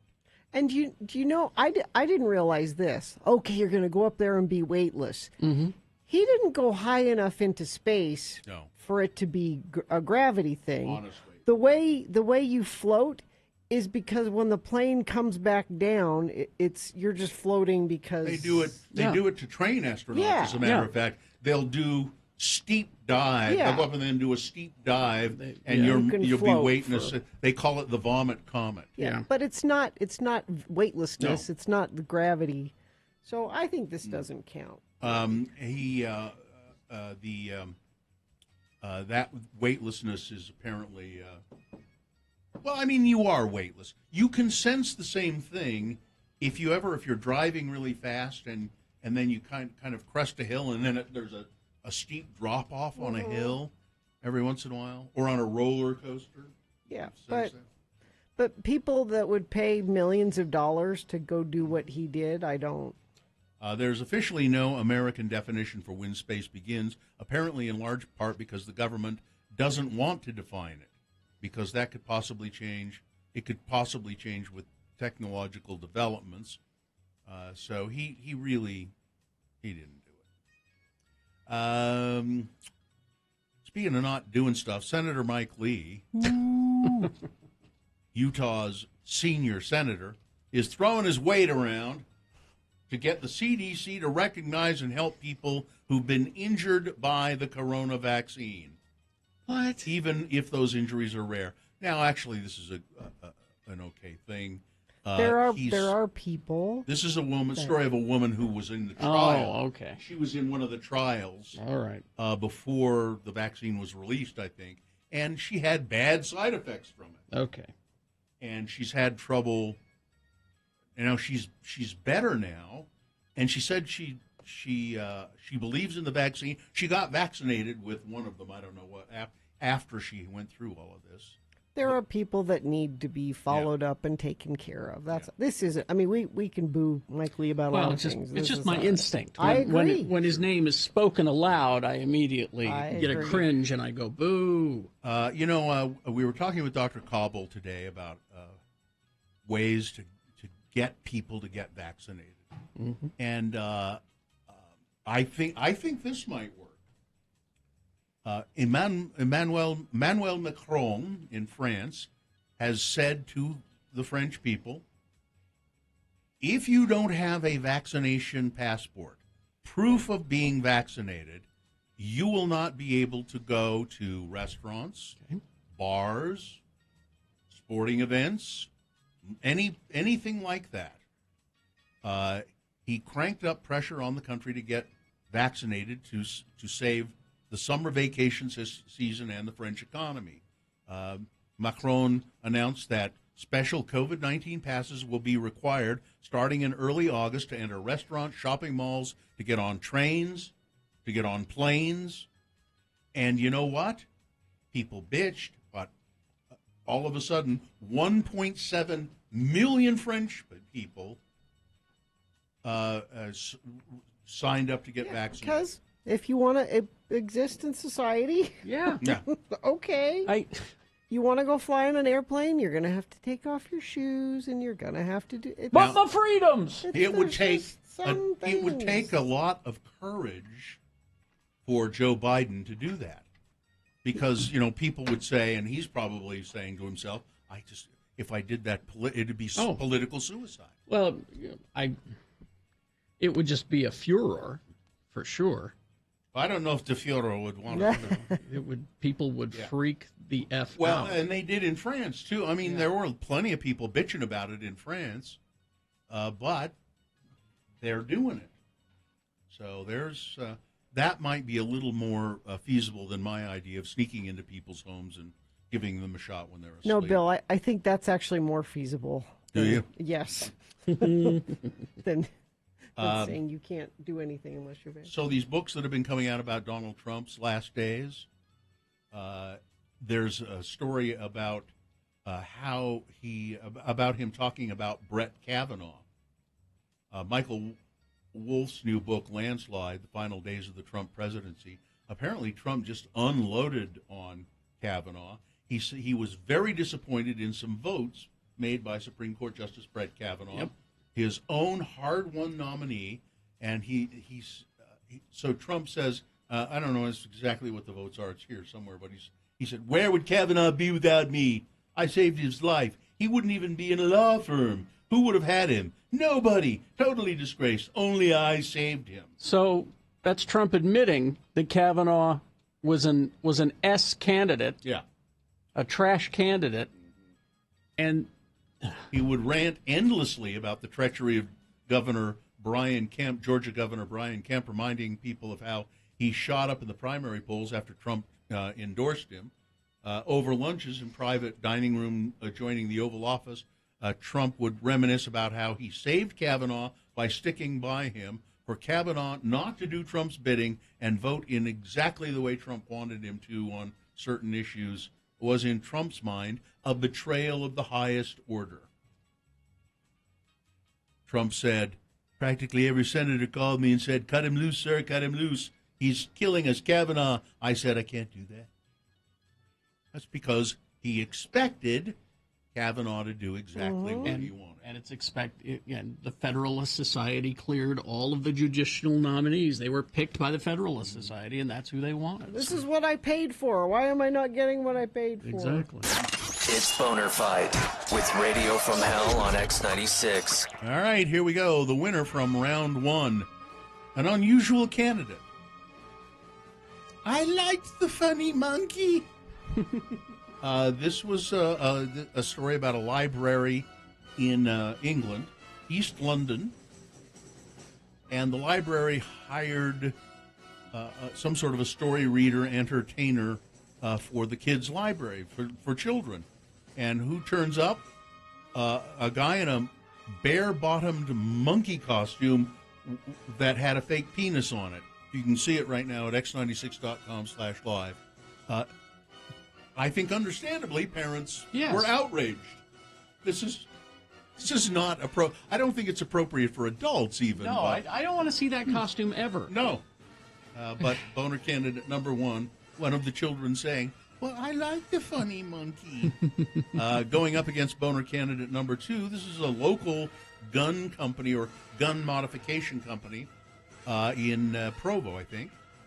And they have taken Legos, and you can buy this kit if you have a Glock handgun, and you can turn your Glock handgun into what looks like a child's toy, a Lego gun. The owner says, "Well, listen, shooting is fun. We're just trying to make this, this is fun. This is..." No, it's not fun. It looks like a kid's toy. It's dangerous. And a kid could pick it up thinking it was a toy. Boner candidate number two. All right, there you go. You've got to decide of these two candidates, which one is the worst, which one should be boner of the day for today. 1 or 2, remember your candidate number, the one that you think should win. Put that single digit in the message of a text and then text that to 33986. Easy. Or you can call the producer's booth and just tell Katie, 877-602-9696. Go online. X96.com. Look for the box that says Boner Fight July 14, 2021, and vote there. Now, you probably won't see that box right away. So when you get to our website, refresh your internet browser, and it should appear so you can vote online. You've only got 4 minutes, so let's go. This is Boner of the Day.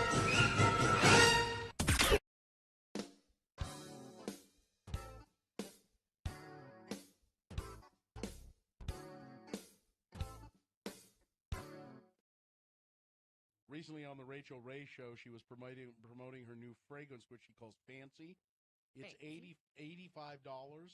She sprayed some in the air and then started naming all the benefits. The main one was that it allows you to fart and nobody can smell it.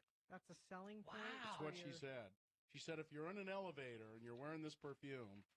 She's a classy one. Do they have a guy's version? Because, boy, I tell you, You want to wear something called Fancy? I'm holding one back right now, and I don't want to... Go ahead. I don't want to hurt you guys. Go ahead. Go ahead. No. Go on. Why? Do it. Go do outside. It. Come on, Don't. chicken. Come on, do it. Don't. Do it. Not chicken. I'm just not sure you really want Do that. it. Why do you want him to do that? Do it. I don't believe him. I don't believe he's holding one. I believe he always has one ready. And I don't believe he just put the microphone down. Don't do it. I'll leave the room. And I don't believe it's going to be as bad as you say.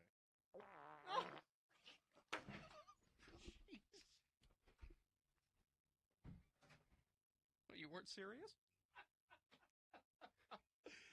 That's the lowest we have ever sung on the radio. And I didn't even go all the way. Oh, man. There's more. That's dangerous. Yeah, he did. I made him. I made him. You know how I am with peer pressure. Here, Carrie, have a drink. Here, Carrie, fart. You know, pull my finger. Listen, it started when I was a kid.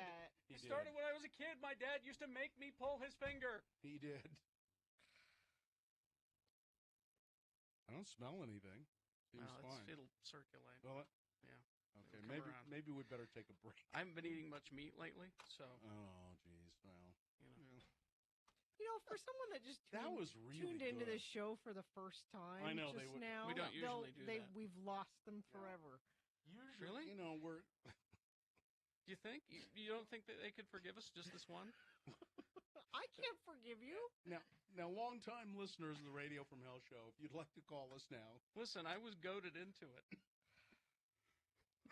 I did. Hope I you're pushed both him. happy. He was calling me names. He was pointing at me. I pushed him. It's a good thing there wasn't a cliff. I'm glad we don't have a sponsor for the boner right now. Yeah. Well, I don't think we'll ever have Nope. one either after that. Oh, my God. He made me. All right. Uh-oh. Weather? Somebody just texted and says, well, that's why you guys have a new three-year contract. And Sue just texted in, I am so proud to be your wife Your right bags now. are on the porch. I also just got a texter that says, I can smell it from here. It really is bad. Well, I've been holding it all morning. I haven't had a chance to leave. I know what that's like. I figured I'd be fine until, at 10. Yeah. I really started to kink up, and then you talked about that perfume. Oh, God, I can't believe you did that. Now, listen, how do you guys know it wasn't just a recording It of a fart? wasn't. He put the Shut up. microphone down. Shut up. It could have just been a recording of a fart. You don't know. You don't, but I'm here to tell you it wasn't. Well, see, these guys are selling it. They're acting. Nope. That was real. Oh, man. Great. Oh, wait a minute. Huh? Wait a minute. Oh. Don't. Yeah, it was real. Told you. Yeah. Thought you were gonna do it No. too. No. All right. I don't have one, or I might. Is it like yawning? It just, once somebody does it, everybody It's just contagious. No. just I got. jumps in and- No. Okay. All right.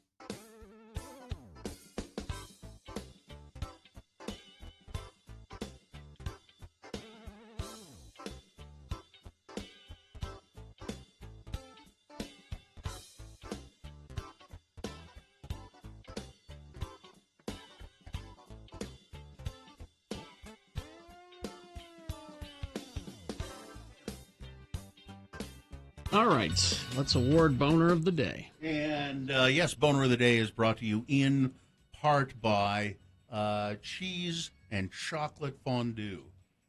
And Moo Cheese would like to thank their loyal customers for supporting their locally owned and operated business. Moo Cheese has been voted Best of Utah for over 17 years. Dine-in, delivery, and pickup available. We had Boner candidate number 1, which was, I like the funny monkey. Not appropriate for a child's library story time. Nope. Not even in England. Things were different in England. Yeah, but not even in England. Bare-bottomed. Yeah. Going up against the Lego gun. A gun covered in Legos to make it look like a toy. It's a Utah company that provides this kit. And yeah, it really does just look like a Lego toy. And It's why dangerous. why does the company sell this? Why did they do it? Well, because we want to just show that shooting is fun and lighthearted, and guns are fun and lighthearted. You're going to get sued by Lego, so good luck with that.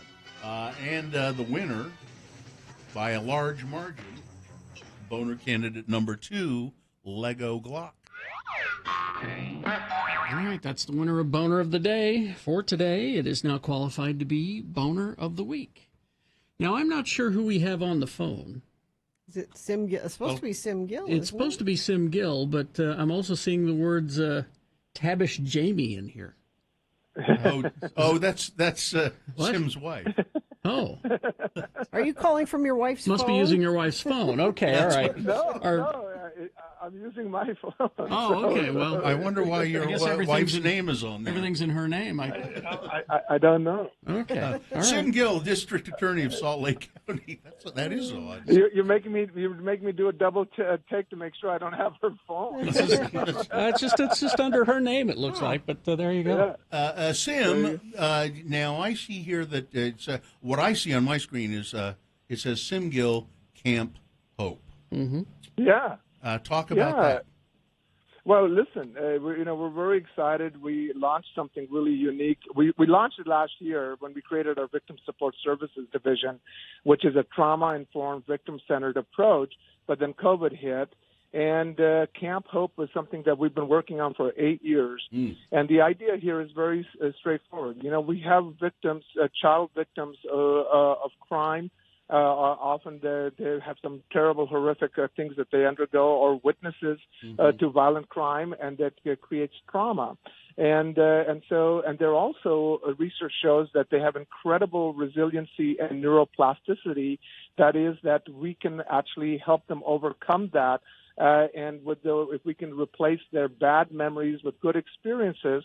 So we created Camp Hope, and this just last week, we had 2 children in cases that we prosecuted that our office was involved in, and we took them to summer camp, which is staffed by trauma-informed counselors, and to give these children an opportunity just to be kids.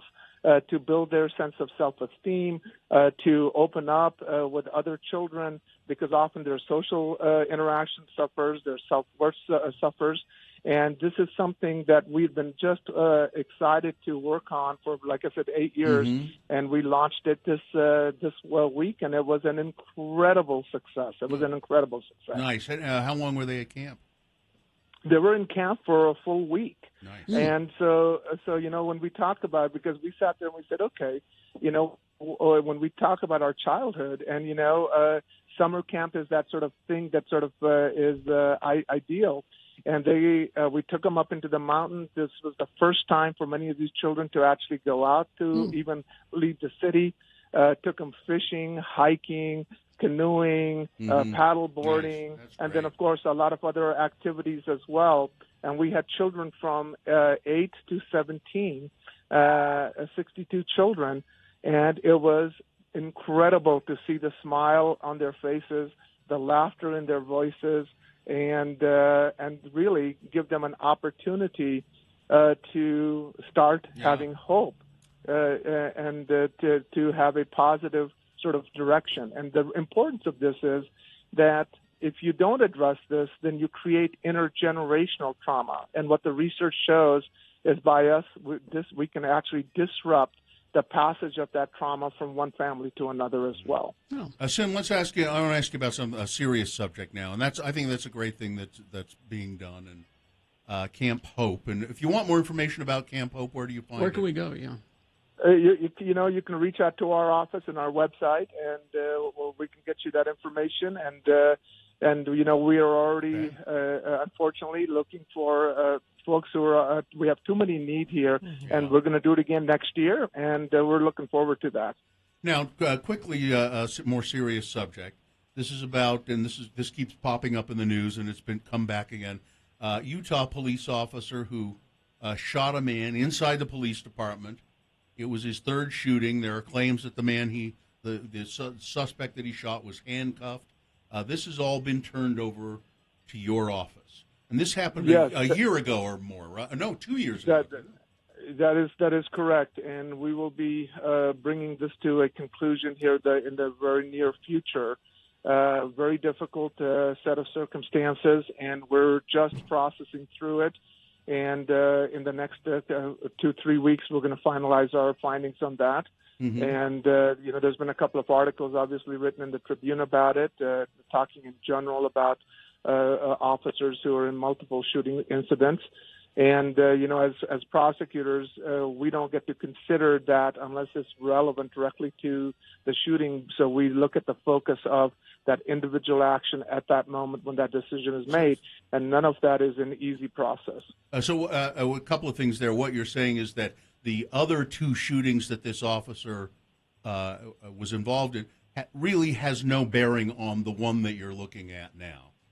Right, because sometimes when the cases are presented to us, these scenarios, they'll say, "Oh, this person who got shot, here's their criminal history," and I say, "Okay, I'm not going to listen to their criminal history yet unless it has a direct bearing on what we're looking at." So I exclude the criminal histories of the civilians, mm-hmm. and while that is there, unless there's some proof that indicates that it's part of that, we have to really look at each incident as a particular case and fact-specific incident. Okay, just quickly, why does it take? And you're the only prosecutor I really know, so I don't know. Is it common in other districts for things to take so long? It has taken an awfully long time. Absolutely, and so I can answer 2 ways. One, it takes long because in our jurisdiction, unfortunately, I have to review far too many officer-involved shootings. That's one.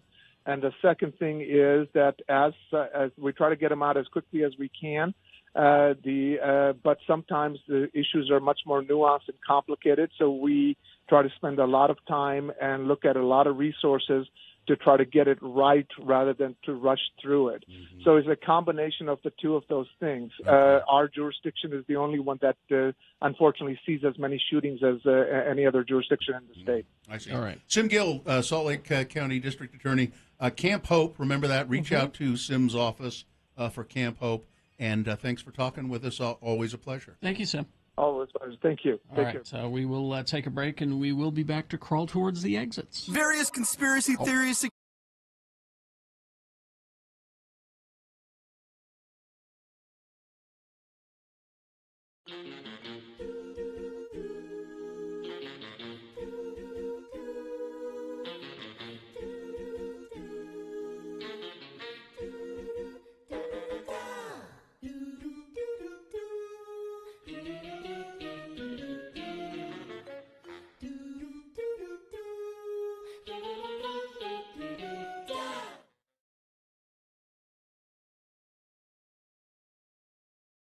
Here's what Kerry Jackson is doing when he's not on the air.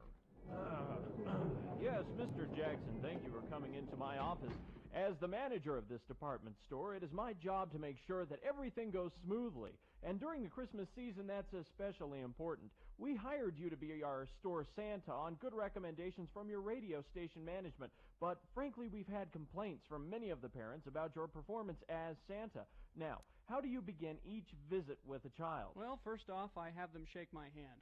Shake your hand? Yes, I'm the hand-shaking Santa. You don't let the children sit on your lap? No, the hand-shaking Santa wouldn't do that. And do you have any idea how germy little children are? You know what I really hate is that little kid smell. You know the smell I'm talking about. I see. And then they tell you what they want for Christmas. Well, after they've shaken my hand, I ask them to write an essay about how good or bad they've been during the year, and then they're asked to list what they want for Christmas. Now, that list is then submitted to one of my elves, and the essay is graded and placed in the Handshaking Santa essay box. You have paper and pencils for them in Santa's castle? No, the Handshaking Santa does not provide essay materials. If the children are unprepared, it's no concern of mine. Uh-huh. Well, I think I've heard quite enough. Well, fine. My break is just about over, and I still have to disinfect my fingernails and put on a fresh pair of gloves before I have to greet the little vermin again. Get away from the Handshaking Santa, you dirty, dirty little children. Oh my God. Miss Johnson, would you call the radio station we hired this Santa from? We need a replacement immediately. Here's what Bill Allred is doing when he's not on the air. Ho, Welcome to Santa's castle. Merry Christmas. Santa, why are you lying on the floor? I'm the leg wrestling Santa. Tell me what you want for Christmas. Well, I want the white Power Ranger and the Nerf ball Zuka. All right then, Sonny. Lie down here right next to me. You do know how to leg wrestle, don't you? Oh, yeah, Santa, but couldn't I just sit on your lap? Oh, no. The leg wrestling Santa wouldn't do that. All right now, Sonny. If you beat me, then you'll get everything you asked for. Okay. If not, you'll get a lump of coal in your stocking. And an orange. Oh. Here we go. Okay. 1, 2, 3.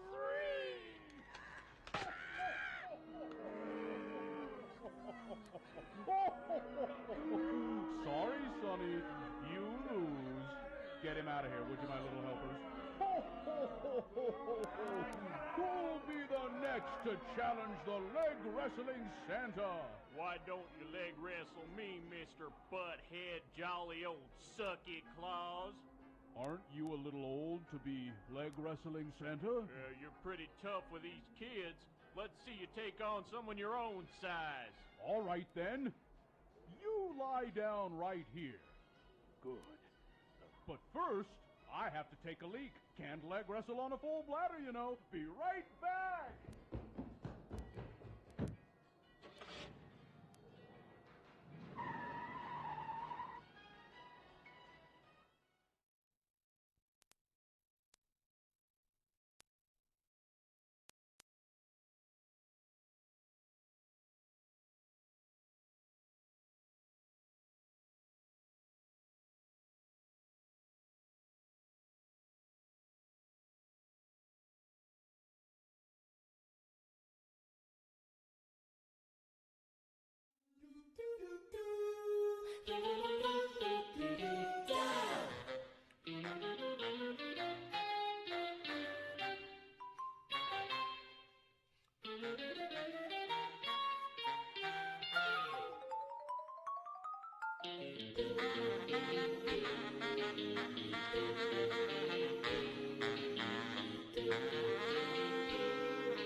All right, 9:53.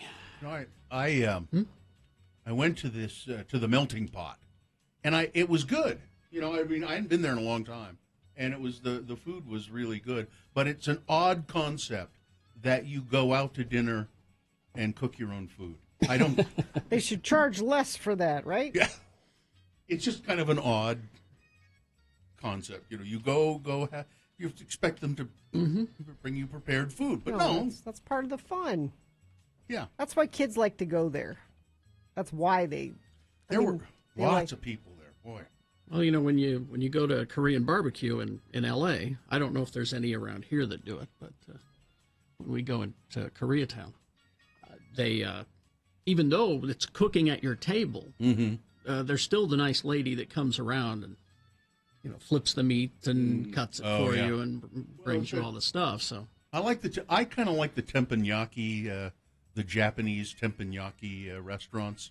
You know, where the guy comes and does the big show, flipping the knives around and the spatulas, and then and it doesn't matter which one I've been to, they always, when they're doing the shrimp, they'll throw the shrimp to try and get somebody who's sitting at the table to catch it in their mouth, you know. Yeah, I wouldn't do that. And then at the end no, Gina, you wouldn't. And then at the end they make a volcano out of an onion. They all do it. I've never seen that. They make a volcano yes. out of an onion? Yeah, they all do it. They cut an onion in a certain way, and so that all the segments kind of stack up, and then they put oil in it and set it on fire. See, I want to sit at a quiet table in the corner and have... Yeah. And, I'm like sort of that. If I could am do my own separate room away from people, that would be even better. Mm-hmm. I do. I agree. I like to have a little just intimate sort of thing. But people love these, you know, sort of communal wahoo places. No. Not me. I mean, but now again, don't get me wrong. I'm not dissing the melting pot. People love that. My kids love that. And the food was great. You know, the chocolate fondue part at the end, the dessert was like, wow. My kids like the restaurants where they bring you out a hot rock, and you can cook your own like little thin piece of steak on the rock. Yeah, it's essentially the same thing. It's the same kind of thing. I haven't seen the hot rock. Is that a style of some sort that you can put a name to? I can't. I'm sure there is. I can't put a name to it. It's the Hot Rock restaurant. But they bring you out little thin, very, very, very thinly sliced pieces of steak, and you can just like flash cook them on this little hot rock. Now, I liked the Mongolian barbecue as well.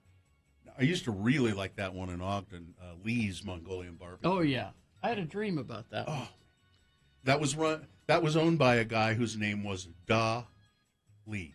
Mm-hmm. D-A-H. Da Lee. I was thinking about going there because I was up in that area with, you know, Ripley's vet appointment, and I was thinking, oh, maybe I should go to get lunch at Lee's. Are they still there? I think so. Yeah, I just loved that. That was great. Yeah. You'd fill your bowl with whatever you wanted. It was like frozen meat and vegetables, different sauces, fluids, and yeah.